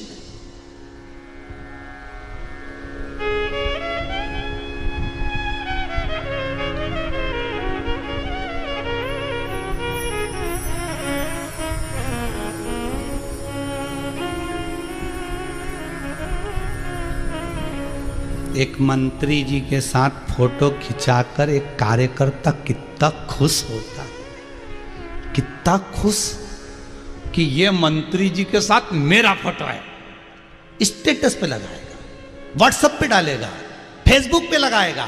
मैं इस मंत्री को पहचानता हूं, ये मंत्री से मेरा कनेक्ट है, ये मंत्री मुझे जानता है, मैं इनको जानता हूं। इतनी पहचान पर इतना अहंकार, इतनी अकड़ कि मैं उस मंत्री को जानता हूं। मेरे साथ में फोटो खिंचवाया, मेरे साथ बैठकर खाना खाया, मेरे साथ रहा, मैं उसके साथ इतने घंटे गाड़ी में गया। एक मंत्री पर तुम्हें इतना अहंकार कि बताओ, गजब। और उस मंत्री ने तुझे कुछ नहीं दिया और तूने उसको कुछ नहीं दिया, तो मैं अपने शंभू पर अहंकार क्यों ना करूं, जिसने मुझे पूरी जिंदगी दी है, जिसने मुझे श्वासें दी है, जिसने मुझे धड़कनें दी है, जिसने मुझे जन्म दिया है, मृत्यु लोक में पैदा कर कर भेजा है, जो मुझे अन्न दे रहा है, जो मुझे संभाल रहा है। अगर आप मंत्री के साथ फोटो लगा सकते हो तो मैं मेरे देवाधिदेव महादेव के साथ लगा सकता हूं। मेरा शंकर मेरी शान, मेरा शंकर मेरा स्मरण, उसने मुझे जन्म दिया, पैदा करा, और इस भूमंडल पर, तो मैं उसको साधुवाद क्यों ना दूं, मैं उसको धन्यवाद क्यों ना दूं। तेरा ही दिया मैंने खाया पिया है, तेरा शुक्रिया है, तेरा शुक्रिया। ये जायदाद दी है, औलाद दी है, मुसीबत में हर वक्त इमदाद दी है। संभालता वही है। जब दिल से कोई टूटता है, दुनिया के लोग बस कह सकते हैं कि ऐसा ठीक है, पर संभालेगा अंदर से वही, भीतर आ जाएगा। मेरा शंभू मेरा शंकर अंदर प्रकट हो जाएगा और रोक देगा, संभल जा, चिंता मत कर, मैं हूं, कहीं नहीं जाने दूंगा, डूबने नहीं दूंगा। तू मेरा भजन कर रहा है, मेरी नाव में सवार होकर चल रहा है, तो नाव तो नहीं डूबने दूंगा। तू मुझ पर विश्वास कर, मैं तुझ पर विश्वास करूंगा। तू भजन मत छोड़ना, मैं तुझे नहीं छोड़ूंगा। जब तेरे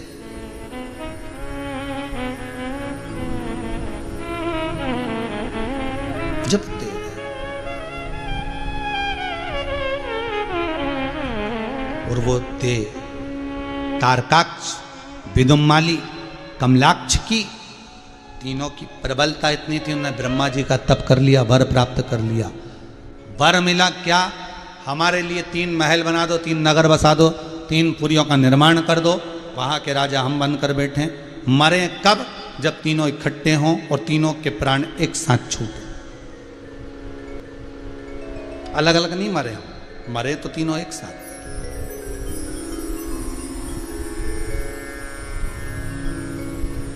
ब्रह्मा जी बोले तथास्तु। 3 अलग नगर में अलग अलग महल बनाकर अलग अलग नगर में रहने लगे। इतना उपद्रव मचा दिया इनने, इतना उपद्रव मचा दिया कि देवता ना परेशान होकर भगवान शिव के पास गए। भोलेनाथ जी आप ही बचा सकते हो। शंकर जी बोले क्या हुआ क्या, ये बता। ये तीनों रहते हैं अलग अलग नगर में, इनको वर मिला है कि तीनों इकट्ठे होंगे तब मरेंगे, तीनों एक साथ मरना चाहिए। अब एक को मार दो तो वापिस जिंदा हो जाता, 2 को मार दो तो फिर जिंदा हो जाते। मरे तो तीनों एक साथ, और तीनों को मारने के लिए कोई ऐसी रणनीति होना चाहिए कि तीनों मर जाए। तीनों शंकर भगवान में वो आनंद बल है कि भगवान शिव की आरती में भी लिखा है ब्रह्मा विष्णु शिव तीनों एक। बस कह दिया ये मरा। एक काम करो, तुम 33 कोटि देवता सब पशु बन जाओ, सब पशु बनो। उससे क्या होगा? भागोगे, उनके महल में पहुंचोगे, वो तीनों तुम्हारे डर के मारे बाहर आएंगे, इकट्ठे होंगे, तीनों जब एकत्रित होंगे तब इनको मार दिया जाए। इन तीनों को बाहर लेकर आओ और हम मार देंगे। तीनों को बाहर लाओ।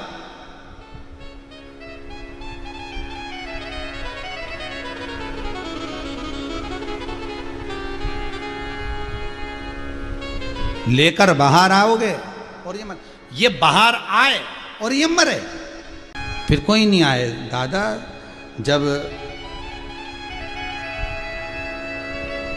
यमराज बनावे बंदी और काया हो गई गंदी।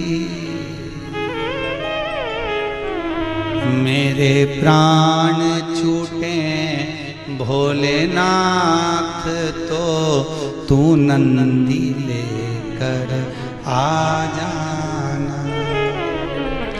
जब आए मरण का मौका कहीं हो न जाए धोखा। मेरी सैया छूटे नंदलाल तो तू नैया लेकर आ जाना। जब तन में उठेगी ज्वाला कोई पास न आने वाला। नंदी को लेके भोलेनाथ तो मेरे शिव मेरे पास आ जाए। कोई नहीं आएगा। शमशान में आग लगाएंगे सब भाग चले जाएंगे। एक ही मिलेगा शमशान में तो वही भूतेश्वर वही शंकर आराम से बैठा मिलेगा, कोई नहीं होगा। पार्वती जी ने एक बार शंकर जी से पूछा तुम शमशान में कितना तुम्हारा मन लगता है, तुम्हें तुम्हारे ससुर ने श्राप दिया कि तुम शमशान में निवास करोगे, तुम कितने खुश हुए। तो पार्वती खुश नहीं हूँ, ससुर ने मकान भी दिलाया तो ऐसी जगह दिलाया जिसमें कोई कब्जा ही नहीं करेगा, शमशान में कौन कब्जा करे। तो शमशान में अगर मैं रहता हूँ तो इतना खुश रहता हूँ, इतना खुश।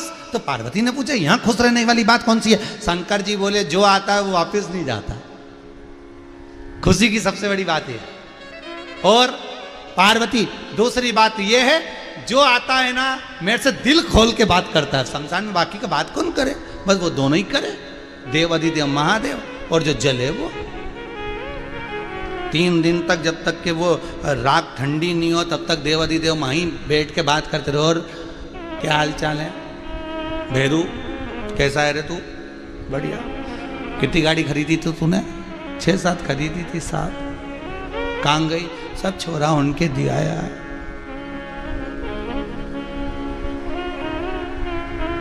सारी बात करते करते करते करते 3 दिन पूरे हो गए।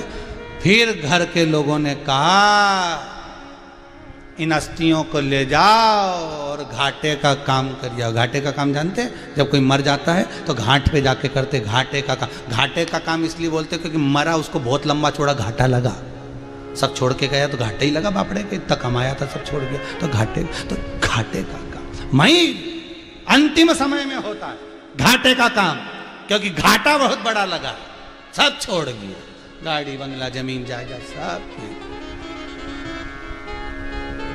शंकर जी बोले और कैसा है, बस बढ़िया साहब आपकी कृपा है। घर वालों की याद आ रही क्या तेरे को, वो जल रिया उससे पूछ रहे तेरे शंकर जी तेरे को घर वालों की याद आ रही क्या। तो वो चिल्ला के बोला एक का भी नाम मत लेना, आग लगा के वहां बैठ गए।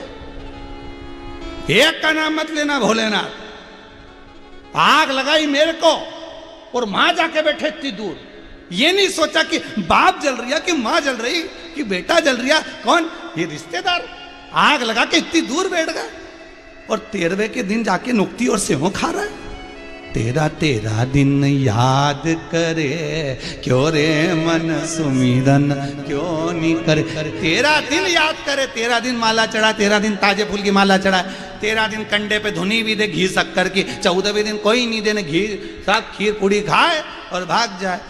इनका नाम मत लेना। शंकर जी बोले तेरे परिवार वाले याद तो कर ले, एक को याद नहीं करूं, आग लगा के भग गए सबकी सब इतनी दूर। ये दया नहीं आई कि बाप कैसा जल रहा होगा, एक बार आके पूछ तो लेते पिताजी कई हाल चाल। पर महादेव तुम्हारे बराबर कोई नहीं होगा, मैंने कभी तुम्हारा नाम नहीं लिया, कभी एक लोटा पानी नहीं चढ़ाया, कभी शंकर का नाम नहीं लिया, कभी मैं शंकर के मंदिर नहीं गया, पर आखिरी में तुम्हें काम आए। आज बैठ के कोई बात नहीं करी रही, यानी बुढ़ापा में मरी के बाद आप ही तो बात कर रहा, इसके सिवा है कौन। तो जो आखिरी में तुम्हारे गम को बांटे वही तो महादेव है, जो तुम्हारे दुख को बांट ले वो देवाधिदेव महादेव, वो शंकर, वो गड़ी। अरे बचपन में बात करने वाले बहुत मिलेंगे, जवानी में भी बहुत मिलेंगे, अधेड़ी में कमाई करोगे उस समय भी बहुत मिलेंगे। बात करने वाले नहीं मिलेंगे तो बुढ़ापे में नहीं मिलेंगे, बस इसके बाद में बात करने वाला कोई नहीं मिलता, आखिरी तक नहीं मिलता, फिर तो वही मिलता। वो भी बहुत अच्छी बात करता है, ईमानदारी की बात है। कभी एकांत में शंकर जी से बैठ के बात करना, बहुत अच्छी बात करेंगे, पूछेंगे आपसे क्या हाल चाल। आखिरी में भी आप शमशान की बात तो जाने, तो मंदिर में एकांत में बैठ जाओ कभी मौका मिले तो अकेले, और बैठकर एक बार बात तो करो उस देव अधिदेव महादेव से, उस शंकर से दिल की बात करो। हम यहां गौशाला पर आते हैं, एकांत में आनंद लेते लेते भगवान शंकर से पूछ लेते। कभी कभी ये चैनल वाले भी सोचते होंगे अंदर इधर शिव गुफा में चले गए, गौशाला में ये मन चित्त वृत्ति में बस उससे बात कर ली, थोड़ी देर बैठ गए चित्त आनंद में। क्या हाल चाल है, भोलेनाथ तुम्हारा मकान बन रही है, कोई कमी हो तो बता देना। सारी सूचना देते हैं। सोमानी जी बोले हैं, आए हैं, कथा का आनंद दिला रहे हैं, तुम देख लेना हो, मकान बना रहे। और भी तुमको कुछ चीज चाहिए हो, सोमानी जी यहीं हो, बता देना। शंकर आओ घड़ी एक एक, उससे कुछ मत छुपा, दिल की सब कह दो, सब कह दो। अरे और धर्म में तो रविवार के दिन जाके कहते हैं, और धर्म में तो रविवार को जाते हैं अपने दिल की बात कहने लगे कि इनके सामने सब कह दो।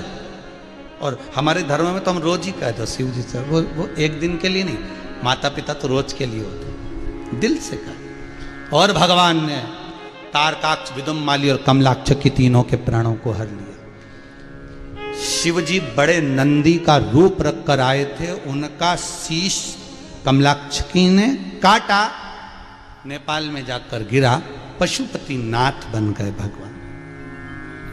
भगवान शिव पशुपति नाथ, पशुपति नाथ शंकर बनकर विराजित हो गए। आनंद हो गया, केदारेश्वर के रूप में शिव का आदर धड़ हो गया। तीनों राक्षसों का संहार कर दिया मेरे देवाधिदेव महादेव ने। आनंद में अलमस्त होकर शिव बैठे, शंकर बैठे। फिर निवेदन, शिव जहां एकांत में हो, शंकर जहां अकेला हो, वहां थोड़ी देर बैठना। तुम्हें अपना बना बैठे, जो होगा देखा जाएगा।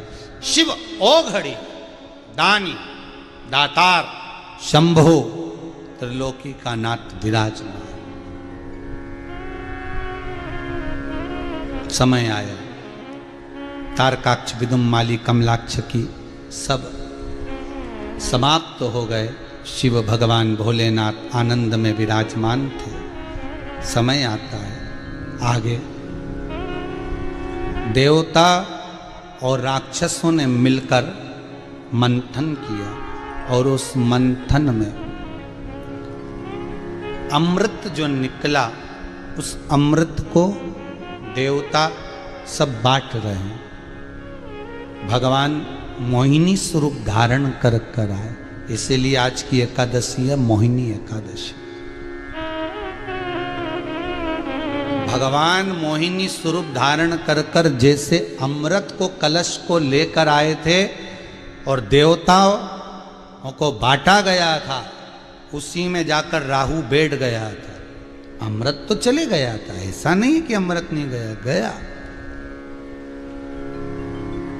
देखो राक्षस है राहु, पर अमृत गया उसके अंदर, उसके कंठ में, तो उसका एक पुण्य सामने आ गया। जब यह शिव पुराण रूपी अमृत किसी के अंदर जाता है तो उसके पुण्य प्रबल होते हैं। चंद्र दौड़ कर गया था शंकर भगवान के पास में कि राहु मुझे बर्बाद कर देगा, नष्ट कर देगा। शिव जी ने चंद्र को अपने मस्तक पर बिठा लिया, इतने में राहु आ गया। राहु और कहीं नहीं जा सकता था, पर चंद्रदेव के पास राहु दौड़ कर आया। चंद्र को देखकर शिव जी के, शंकर जी ने पूछा क्या हुआ, हुआ क्या, क्यों आया है, क्या कारण है तेरा आने का। शंकर भगवान ने जब पूछा तो राहु कहता है, आप चंद्रदेव को अगर मस्तक पर बिठा सकते हो तो मैं राक्षस हूं, क्या मुझे नहीं बिठा सकते। शंकर भगवान वाले क्यों क्यों नहीं बिठा सकते, चल बैठ जा ऊपर। शिव जी ने उस राहु को भी अपनी जटा में बिठा लिया। इसीलिए शिव महापुराण की कथा कहती है, शंकर भगवान पर एक लोटा पानी जब हम चढ़ाते हैं तो 9 ग्रह सारे राहु केतु शुक्र मंगल बुध गुरु शनि सब अनुकूल हो जाते हैं, क्योंकि सारे ग्रह शंकर जी की जटा में भरे हैं। कहीं नहीं जाना अपने को, एक ही पकड़ लो बस, शंकर को। सब देवी देवता ने, शनि महाराज ने, राहु महाराज ने, केतु महाराज ने, सारा महाराज। अच्छा, ये सारे ग्रह गड़बड़ करते हैं, बस एक ही ग्रह गड़बड़ नहीं करता है ना। तुम देखो, कभी सूर्य गड़बड़ कर रहा है, कभी मंगल गड़बड़ कर रहा है, कभी बुध गड़बड़ कर रहा है, कभी शुक्र गड़बड़ कर रहा है, कभी राहु गड़बड़ कर रहा है, कभी केतु गड़बड़ कर रहा है, कभी शनि गड़बड़ कर रहा है। बस एक ही गड़बड़ नहीं करे, गुरु। जो गुरु ग्रह होता है वो कभी गड़बड़ नहीं करता, एकदम शांत। तो किसी ने पूछा गुरु महाराज से कि तुम्हारा ग्रह गड़बड़ नहीं करता कभी? तो गुरु महाराज बोले करने से फायदा भी क्या है, थोड़ी देर बाद गड़बड़ करेंगे फिर सीधे होना पड़ेगा। शनि की ढैया 7:30 गई तो बाद में वापस सीधा हो गया। राहु की वक्रिता हटी, वापस सीधा हो गया। केतु की गड़बड़ हुई, फिर वापस सीधा हो गया। ये सारे ग्रह कभी ना कभी तो ठीक होते हैं ना। इसलिए शांति, गुरु जो ग्रह है बिल्कुल शांत ग्रह, शांति बना के रखो, आराम से बैठो। जब गुरु प्रबल होता है तो घर में अच्छे काम हो जाते हैं। जब गुरु थोड़ा सा मन उदास करके बैठ जाता है तो घर में थोड़े काम अर्चन, लड़के की शादी नहीं हो रही, लड़की का ब्याह नहीं हो रहा, मकान नहीं बन रहा, समझ लो थोड़ा सा गुरु का मुख उतर गया। इसलिए गुरु महाराज बड़े अलम। तो किसी ने पूछा गुरुदेव गुरु ग्रह बड़ा प्रबल ग्रह, परंतु ये चुप रहे। गुरु ग्रह बोलता है कि अपन तो चुप रहने में फायदा, दादा अपने को ज्यादा लफड़ा पसंद, शांति रखो। इसलिए गुरु जी के पास जब भी जाओगे ना तो एक ही बात के ठीक है, जो हो रहा है ना होन दो, आग लगे बस्ती में अपन रहो मस्ती में, क्या किसको रोइए, चादर तान के सोइए, अलमस्त, क्या माथा पच्ची करो।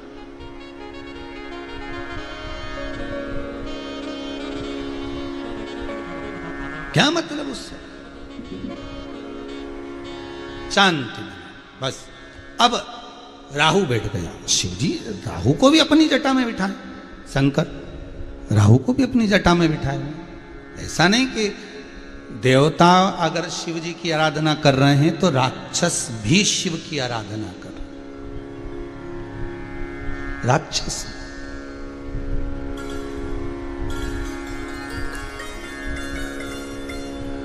उत्तराखंड से कोई भाई कहाँ मिलने आया था, ध्यान नहीं, शायद दुर्गापुर या कहीं कथा में मिलने आया था। वो बोल रहे थे कि आपने बोला है कि एकांत में जो शिवलिंग है उसका पूजन करो। हम एक जंगल में जाकर, एक शिवलिंग था उस पर कोई पानी नहीं चढ़ाता था, वहाँ कोई जाता नहीं था, बहुत गंदगी थी, हम वहाँ जाकर सफाई कर कर पूजन करने लगे। तो उस व्यक्ति ने शायद, अगर वो कथा सुन रहा होगा तो उससे कहेंगे कि कल अपना फोटो और जो लीला वहाँ पर दर्शन करी है उसका फोटो दे। तो उसने बताया कि जब से शंकर पर हमने जल चढ़ाया, वहाँ सफाई कर दी, तब से वहाँ पर एक हाथी आता है और वहाँ बैठकर शंकर का अनुमोदन कर कर चला जाता है। पर वो दिखता नहीं है, परंतु वो जो उसके चरण के चिन्ह और वो जो गंदगी कर कर जाता है, वो सब चीज़ें अर्थात उसकी नजर आती। तो मैं कहूँगा, अगर वो कथा दुर्गापुर आए थे वो कथा में, तो अगर वो कभी अपना फोटो जरूर। अपन कहते हैं कि मनुष्य भगवान का भजन कर रहा है, पर शिव महापुराण की कथा कहती है शंकर का अनुमोदन केवल देवता नहीं, शंकर का अनुमोदन केवल मानव नहीं, शंकर का अनुमोदन तो पशु और पक्षी भी करते हैं, पशु और पक्षी भी करते हैं।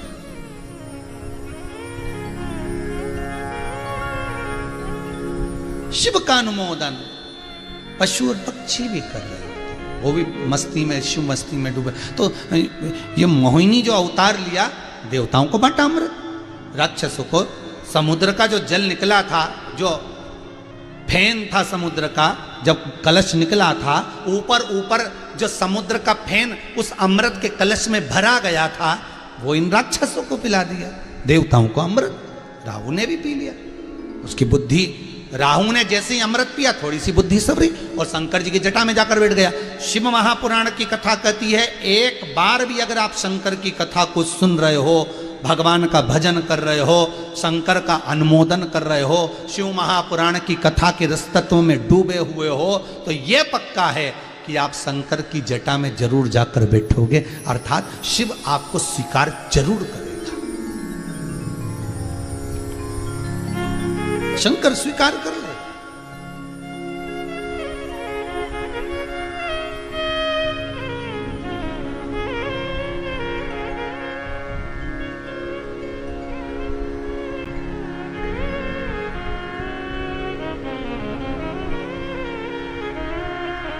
बड़ा है दयालु भोलेनाथ डमरू वाला, बड़ा है दयालु भोलेनाथ डमरू वाला, बड़ा है दयालु भोलेनाथ डमरू वाला, बड़ा है दयालु भोलेनाथ डमरू वाला, बड़ा है दयालु भोलेनाथ डमरू वाला, जिसके गले में विषधर काला, विषधर काला भोलेनाथ डमरू वाला, बड़ा है दयालु भोलेनाथ डमरू वाला, बड़ा है दयालु भोलेनाथ डमरू वाला, बड़ा है दयालु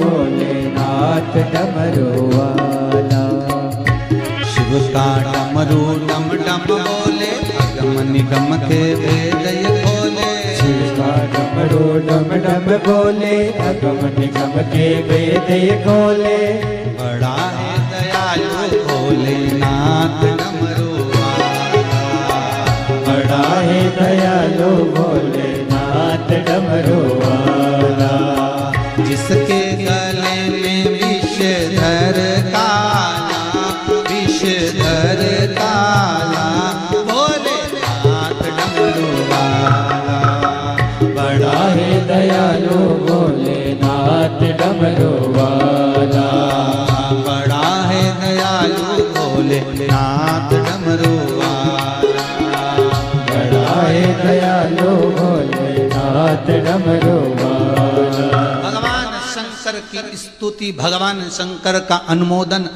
राहु भी भगवान की शरण में गया तो शिव का हो गया। भगवान मोहिनी स्वरूप धारण कर कर अमृत बांट दिए, विष शंकर जी के हिस्से में गया। शंकर भगवान के पास में जब विष आया, शिव जी ने पिया, नीलकंठधारी हो गए भगवान। नीलकंठ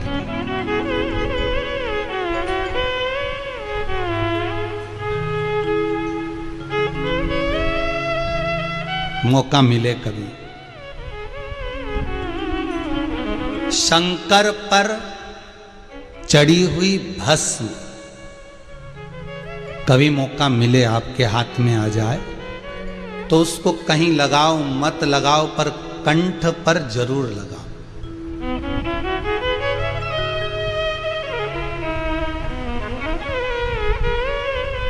कभी आप किसी ब्राह्मण के पास में जब बैठेंगे और जब यज्ञ पूर्ण होता है तो यज्ञ की जो भस्मी निकलती है उसको भी ब्राह्मण सबसे पहले कंठ पर ही लगाए। कहीं लगाएं ना लगाएं, भस्म कंठ पर होना जरूरी है।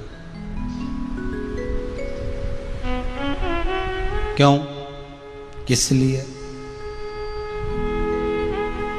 काहे के लिए? जैसे पहले कहा था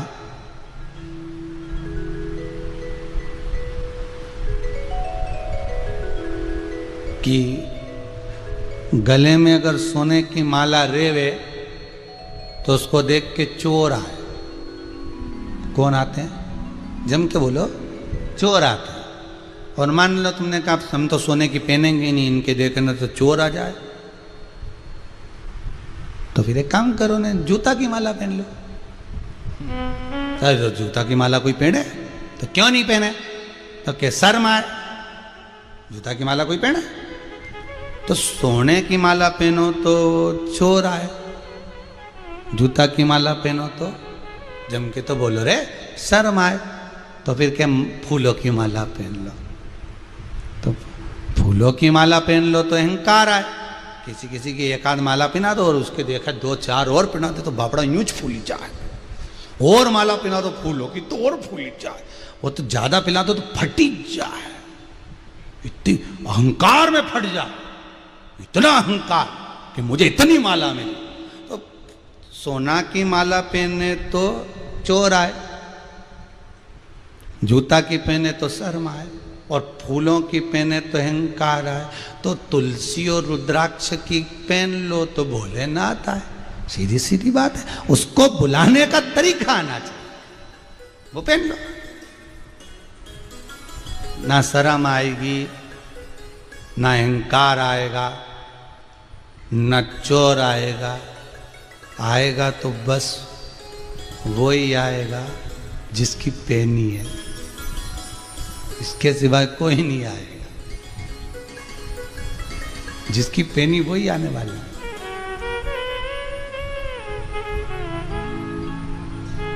अब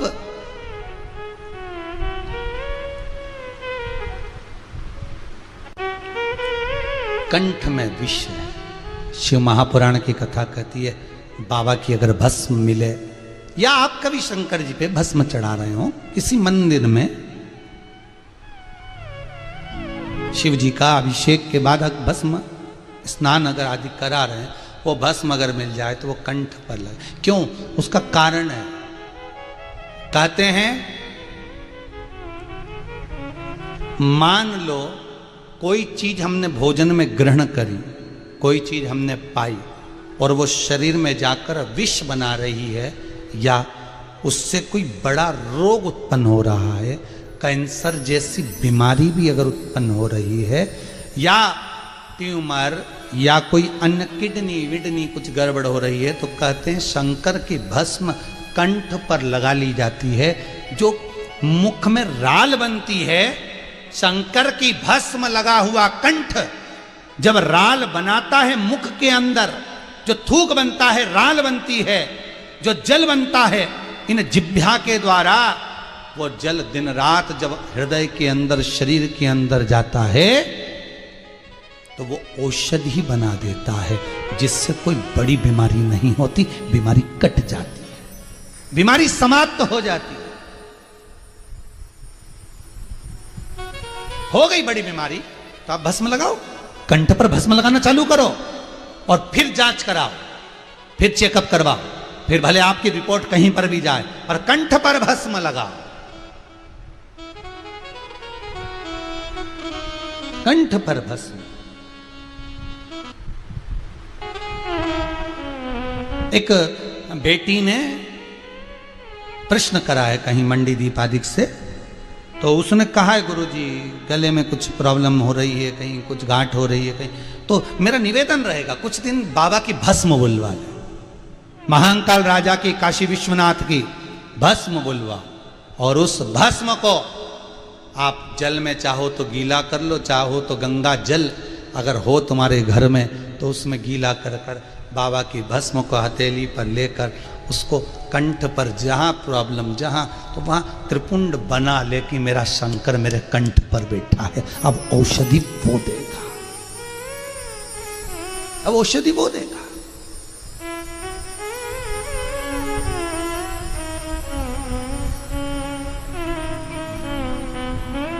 उसके रुद्राक्ष में, उसकी बेलपत्र में, उसके शमी पत्र में, उसके एक एक अंश में औषधियां हैं, औषधि उसके अंश में, एक एक अंश। भस्म लगा और शंकर नीलकंठधारी बन गए। नीलकंठधारी बने, विष पी लिया तो शिवजी के पास में विष आया, देवताओं के पास अमृत आया। अमृत और विष आने का कारण उसका भी एक प्रभाव है।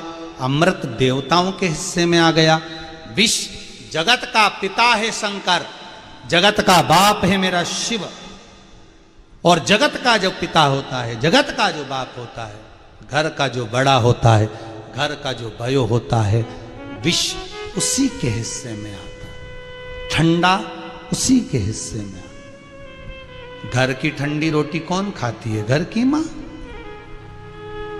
उनको मालूम है बहू खाएगी नहीं, अपने पति को देगी नहीं, मैं अपने पति को दूंगी नहीं, रोटी बाद में फेंकी जाएगी, उससे अच्छा है कि ठंडी रोटी मैं ही खा लूं। घर की माँ ठंडा वही खाती,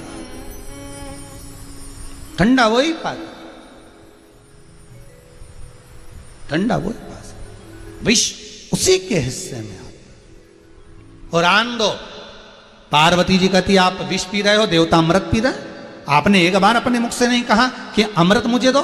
शंकर जी बोले उनको अमृत पी लेने दे, और अमृत पीने के बाद भी अमर नहीं हो पाएंगे। शंकर कहते हैं कभी कभी अमृत भी काम नहीं करता। शंकर जी कहते कभी कभी विष भी काम कर जाता है। विष भी, शिव कथा कहती है गुरु के हाथ की पड़ी हुई छड़ी, डंडा, थप्पड़ और वाणी विष जैसी होती है पर अमृत जैसा काम कर जाती है। छड़ी पड़े छमछम और विद्या आए, तो ये अमृत का काम कर जाती है, ये अमृत तुल्य हो जाती है, ये अमृत के भाव को प्रकट कर देती है। तो फिर क्यों ना शिव कह रहे हैं मेरे कंठ में जो विष भरा है ये अमृत तत्व है, ये कोई साधारण नहीं। पिए देवता अमृत पिए तो हमारे भाग्य में जो मिला होगा हम वो पिएंगे, और पिएंगे तो उसका सुख ही दूसरा होगा, उसका सुख दूसरा होगा।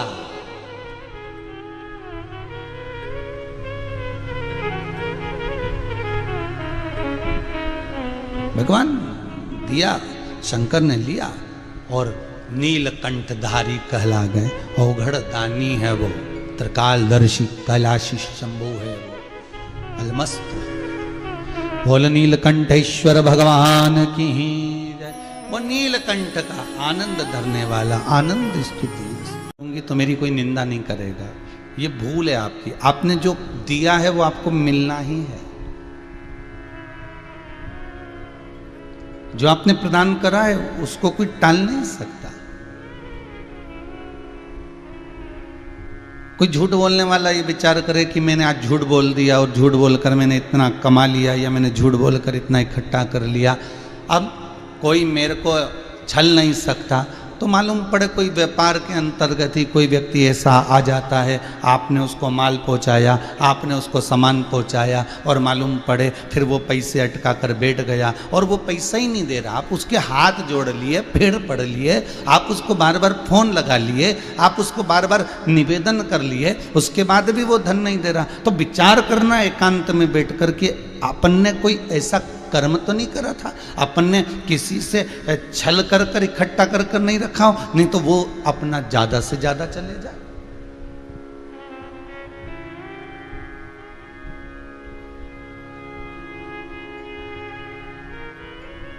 एक गांव का व्यक्ति पूरे गांव के लोगों से दूध इकट्ठा करता, और दूध इकट्ठा कर कर उसका दही बनाता, दही बनाकर माखन बनाता, और माखन बनाकर उसके माखन के बड़े बड़े गोले तैयार कर लेता। लगभग 1-1 किलो के गोले मक्खन के तैयार करता, और वो एक हलवाई की दुकान पर देकर आता। हलवाई से कहता भैया देखो,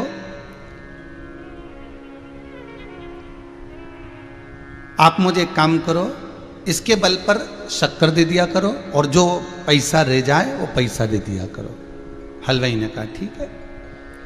कितने किलो का ही है? तो कहा एक गोला लगभग 1 किलो का है, आप लो। एक गोला 1 किलो का, हाँ ठीक है, कोई दिक्कत नहीं।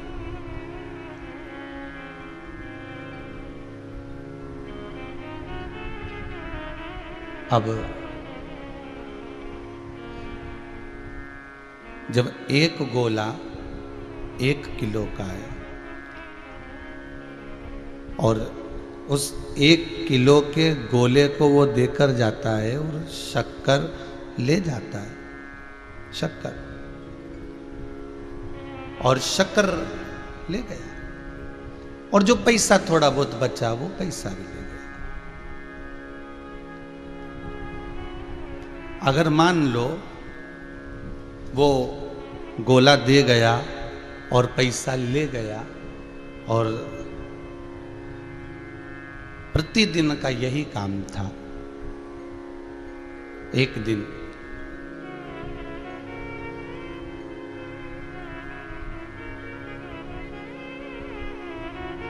हलवाई ने विचार करा कि इसका जो गोला लेकर आता है जरा मैं तोल के देखूं। उसने तोला तो वो गोला केवल 900 ग्राम का ही था। बड़ा गुस्सा आया, इसको बताओ मेरे से शक्कर लेकर जाता है, पैसे लेकर जाता है, पूरा पैसा लेकर जाता है, और इतना पैसा लेकर जाने के बाद में भी बताओ गोला देकर गया तो मात्र 900 ग्राम का देकर गया, मात्र 900 ग्राम का। अब इसको इतना क्रोध आ रहा है, इतनी उसकी चिढ़ आ रहा है कि मेरे से झूठ बोलकर 900 ग्राम का गोला पकड़ा कर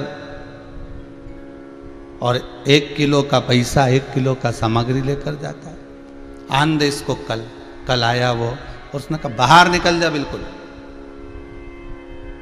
मैंने तेरे पे विश्वास करा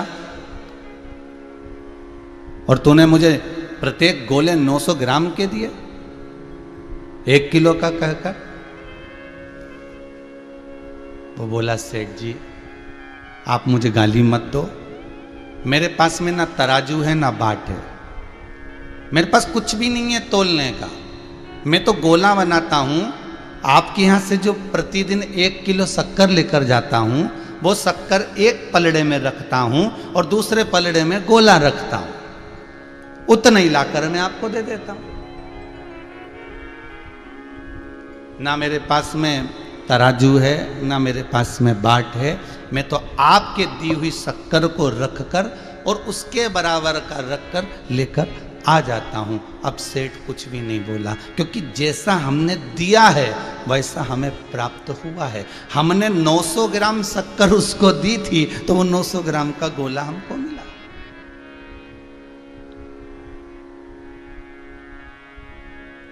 इस मनुष्य की देह में, इस मानव के शरीर में हम पुण्य का गोला अगर दे रहे हैं तो पुण्य का गोला ही हमको प्राप्त हो रहा है। इस मानव के शरीर में अगर हम धर्म कर रहे हैं, सत्कर्म कर रहे हैं, कुछ भगवत नाम कर रहे हैं, कुछ स्मरण कर रहे हैं, कुछ कीर्तन कर रहे हैं, कुछ नाम जाप कर रहे हैं, कुछ हम भगवान को भजन कर कर देने का प्रयास कर रहे हैं, तो वही भजन हमको पुनः प्राप्त हो। केवल एक मनुष्य की देह एक ऐसी है जिसमें जो दोगे वैसा आपको मिलेगा। आप नाम मंत्र जाप करोगे, मंत्र जाप मिलेगा। आप स्मरण करोगे, आपको स्मरण ही मिलेगा। तो कहा यह स्मरण कैसे मिल सकता है? तो कहा शंकर भगवान राम नाम का जाप करते हैं और कोई राम जी से जाकर पूछ ले कि तुम किसका जाप करते हो तो वो शंकर का करते हैं। शिव महापुराण की कथा कहती है संसार का मानव, मृत्यु लोक में रहने वाला मनुष्य जब भगवान का भजन करता है, जिस चाहे राम का करो, चाहे कृष्ण का करो, चाहे शिव का करो, तुम्हारी मर्जी पड़े उसका करो। जब मृत्यु लोक में रहने वाला मानव जिस भगवान का भजन करता है, भगवान अपने स्थान पर बैठकर उस मानव का भजन करता है।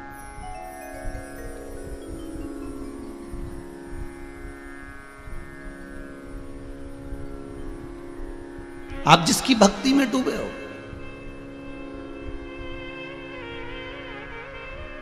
आप जिसके स्मरण में डूबे हो।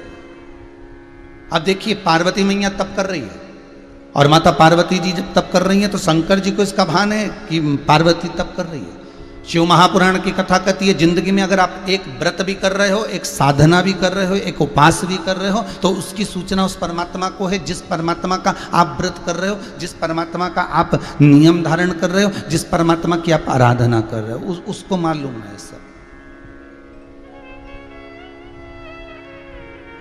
वो उससे नहीं छुप सकता, उससे बच नहीं सकता। उसको सब ज्ञात है कि आप कर क्या रहे। कितना सुंदर कहा है, यदि मनुष्य मानव एक लोटा पानी लेकर जितने कदम चलकर शंकर के मंदिर तक पहुंचता है, एक लोटा पानी लेकर जितने कदम चलकर शिव के दरवाजे तक पहुंचता है, उतने कदम की गिनती दुनिया रखे ना रखे, आप रखे ना रखे, और उस शंकर के पास में उस कदम की गिनती रहती है। उस शिव के पास में आपके चरण की गिनती रहती है। आपका एक एक चरण, आपका एक एक कदम उसके हिसाब में लिखा हुआ है। 21,600 श्वास जब परमात्मा देता है तो गिनती भी एक एक श्वास की पूरी पूरी रखता है कि इस श्वास के बल पर इसने कितना भजन किया,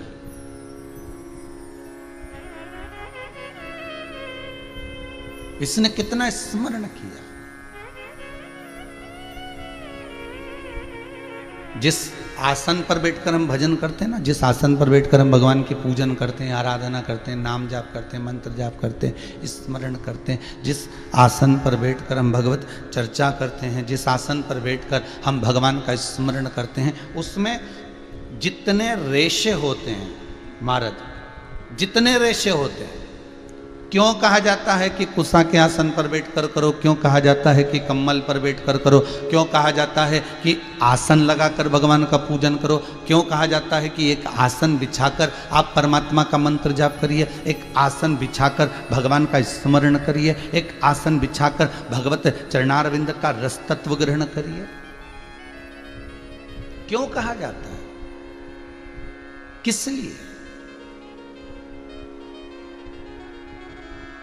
एक आसन की महत्वता को दर्शाने के लिए नहीं, उसकी महत्वता यह है कि जितने उस आसन में रेशे होते हैं, जितने उस आसन में रुए होते हैं, जितने उस आसन में धागे होते हैं, हम एक बार अगर राम का नाम लेते हैं, हम एक बार भगवान का स्मरण करते हैं, तो वो जो धागे, जो रेशे, जो बिंदु उस आसन में है जिस पर हम बैठे हैं, एक बार मंत्र बोलने पर उसका संपूर्ण पुण्य उतना प्राप्त हो जाता है जितना उस आसन में रेशे हैं।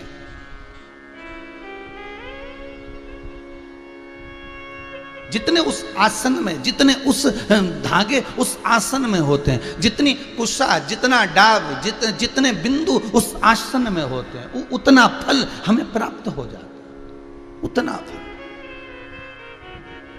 आप जितने लोग आस्था चैनल पर कथा सुन रहे हो, जितने फेसबुक यूट्यूब पर कथा सुन रहे हो, मोबाइल पर कथा सुन रहे हो, आप लोग अपने घर में जब पूजन करते होगे, आप जितना स्मरण करते होगे तो एक आसन बिछाते होगे।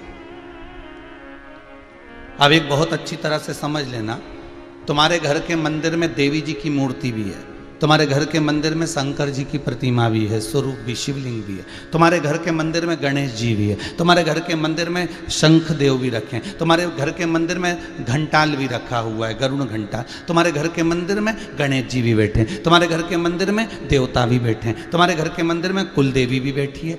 इतने बड़े मंदिर में और भी देवी देवता हो सकते हैं, उनका नाम हमें ध्यान में नहीं होगा। बद्रीनाथ गए होगे तो बद्री विशाल, केदार गए हो तो केदारनाथ, तो उज्जैनी गए होगे तो महाकाल, काशी गए होगे तो विश्वनाथ, शिरडी गए होगे तो बाबा, तो जितने भी होंगे आपके यहाँ बहुत सारे देवी देवता विराजमान होंगे, ये पक्का। जितने कथा सुन रहे हो, ऐसा किसी का घर नहीं जिसके घर में भगवान नहीं, सबके घर में। जो नहीं सुन रहे उनके यहाँ भी है। एक आले में, एक मंदिर में बहुत सारे भगवान रखे हुए हैं। अब आप ध्यान दीजिएगा जरा, आप आरती उतार रहे हो भगवान नारायण की, आप आरती उतार रहे हो लक्ष्मी जी की, आप आरती उतार रहे हो बद्री नारायण की, आप आरती उतार रहे हो श्री गणेश जी महाराज की। जय गणेश जय गणेश जय गणेश देवा, माता जाकी पार्वती पिता महादेवा, या आपने आरती उतारी जय जगदीश हरे, या आपने आरती उतारी जय शिवा ओमकार। अब आरती केवल आप शंकर की गा रहे हो, आरती केवल आप भगवान विष्णु की गा रहे हो, आरती केवल आप भगवान आदि आदि गणेश जी महाराज देवी देवता जिसकी भी आप आरती गा रहे हो, जिसका भी आप भजन कर रहे हो, आरती आप केवल एक देवता की गा रहे हो। पर आप आरती सारे देवता कितने सारे बैठे हैं, तो गणेश जी के बाद क्या तुम देवी जी की आरती गाओगे? जितने लोग आस्था पे सुन रहे हैं सही बताना, गणेश जी के बाद देवी जी की गाओगे, देवी जी के बाद शनि महाराज की गाओगे, शनि महाराज के बाद गुरु महाराज की गाओगे, गुरु महाराज के बाद में शंकर जी की गाओगे, शंकर जी के बाद में लक्ष्मी जी की गाओगे। जितने देवता तुम्हारे मंदिर के अंदर बैठे हैं, क्या सारे देवी देवता की आप आरती गाओगे क्या? नहीं, आरती एक गा रहे हो, आरती एक बार। और इतने दिए भी नहीं लगाओगे कि गणेश जी के लिए अलग दिया लगाया, शनि महाराज के लिए अलग लगाया, राहु के लिए अलग लगाया, शंकर जी के लिए अलग लगाया, कुल देवी का दिया अलग, कुल देवता का दिया अलग, ये नहीं है। दिया एक लगा है, आरती एक बोली जा रही है। फिर सारे देवताओं को ये आरती स्वीकृत कैसे होगी? सारे देवताओं की आरती का पुण्य हमें कैसे मिलेगा? तो शिव महापुराण की कथा कहती है, स्कंद पुराण कहती है, पद्म पुराण कहती है कि जिस आसन पर बैठकर हम आरती करते हैं और वो जिस तरह से गुथा हुआ होता है, उसमें जितने धागे लगे होते हैं, उतने ही देवताओं की आरती का पुण्य हमारे खाते में पहुंच जाता है। हमें अलग से किसी देवता की और आरती उतारने की जरूरत नहीं पड़ती कि गणेश जी की हम अलग से उतारेंगे, कुल देवता की अलग से उतारेंगे, उन देवता की अलग से उतारेंगे, उन देवी की अलग से उतारेंगे। नहीं नहीं, आरती एक है, मंत्र एक है, स्मरण एक है, नाम जाप एक है, पर आसन पर बैठकर सबकी प्राप्ति हमें होगी।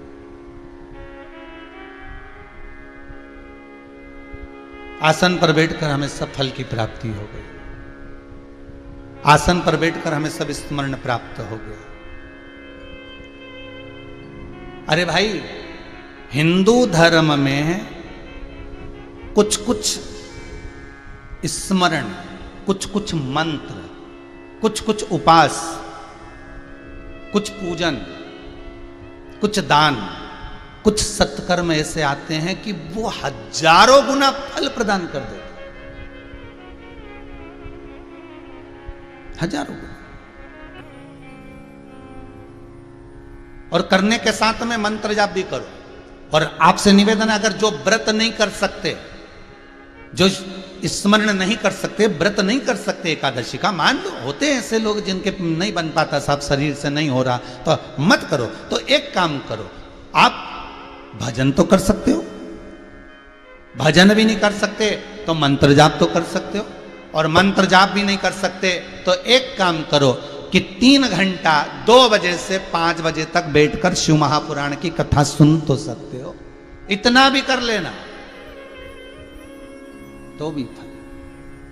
तो कथा जो चल रही है वो आसन पर चल रही है। जिस आसन पर बैठकर हम भगवान की भक्ति को धारण करें, जिस आसन को हम बैठकर भगवान का नाम लेते हैं, घर के मंदिर में ढेर सारे देवी देवता होते हैं, बहुत सारे देवता होते हैं। ऐसा नहीं है, हम मना नहीं करते कि आप क्या देवता मत रखो, आपकी मर्जी पड़े जिस देवता को रखो, आपकी जिससे अच्छी पटे उसको पटा लो, हमारे कोई दिक्कत वाली बात नहीं। आप राम जी से स्नेह करते हो, राम जी को भी रखो, आप कृष्ण से स्नेह करते हो, कृष्ण को भी रखो, आप शिव से स्नेह करते हो, शिव को भी रखो, आप भवानी से स्नेह करते हो, भवानी का स्वरूप आप मंदिर में रखो, मना नहीं है, हमारे किसी के लिए हम मना नहीं कर सकते।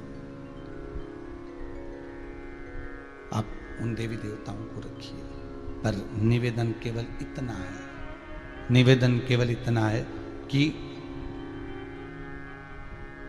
आपने जिनको रखा है उनको सम्मान पूरा देना, सत्कार पूरा देना, सम्मान से वंचित ना रखिएगा कि मैं तो भगवान शंकर को ज्यादा रिझाती हूं इसलिए शिव जी को स्नान कराकर बिठा देती हूँ, बेलपत्री चढ़ा देती हूँ, बाकी के सब देवता उनको प्रणाम कर। तो फिर इससे अच्छा है कि एक ही रख लो।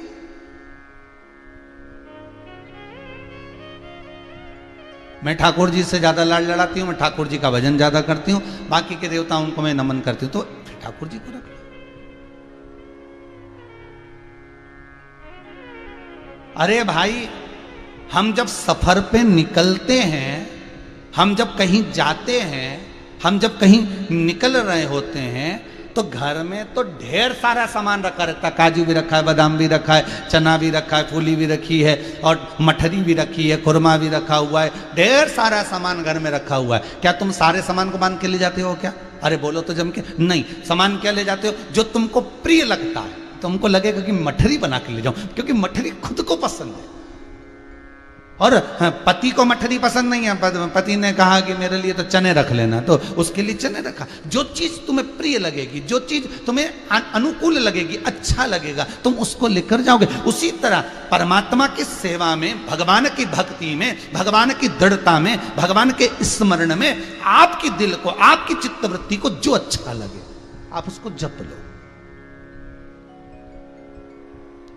आप उसकी स्मरण भक्ति में डूब जाओ, आप उसके मंत्र जाप में डूब जाओ। और जब आप उसके मंत्र जाप में डूब जाओगे तो वो स्वयं कहते हैं, हम जिस भगवान का भजन करते हैं भगवान हमारा भजन करता है।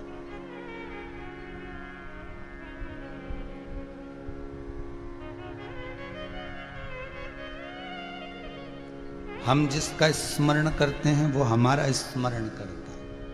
पहले के समय में महाराज शास्त्र कहता है कि हम जिसको याद करते थे सामने वाला व्यक्ति हमें याद करने लगता था। महाराज, हम जिसको याद करते सामने वाला व्यक्ति हमें याद करने लगता है। हम जिसका स्मरण करते हैं सामने वाला व्यक्ति हमारा स्मरण, कि हमें उसकी याद आ रही है, हमें उसका स्मरण आ रहा है। हम क्यों कहते हैं ऐसा? क्योंकि सामने वाला व्यक्ति जो होता है ना, उसको हमारा स्मरण आता है, सामने वाले व्यक्ति को हमारा स्मरण ज्ञात होता है, हम ज्ञात होते हैं।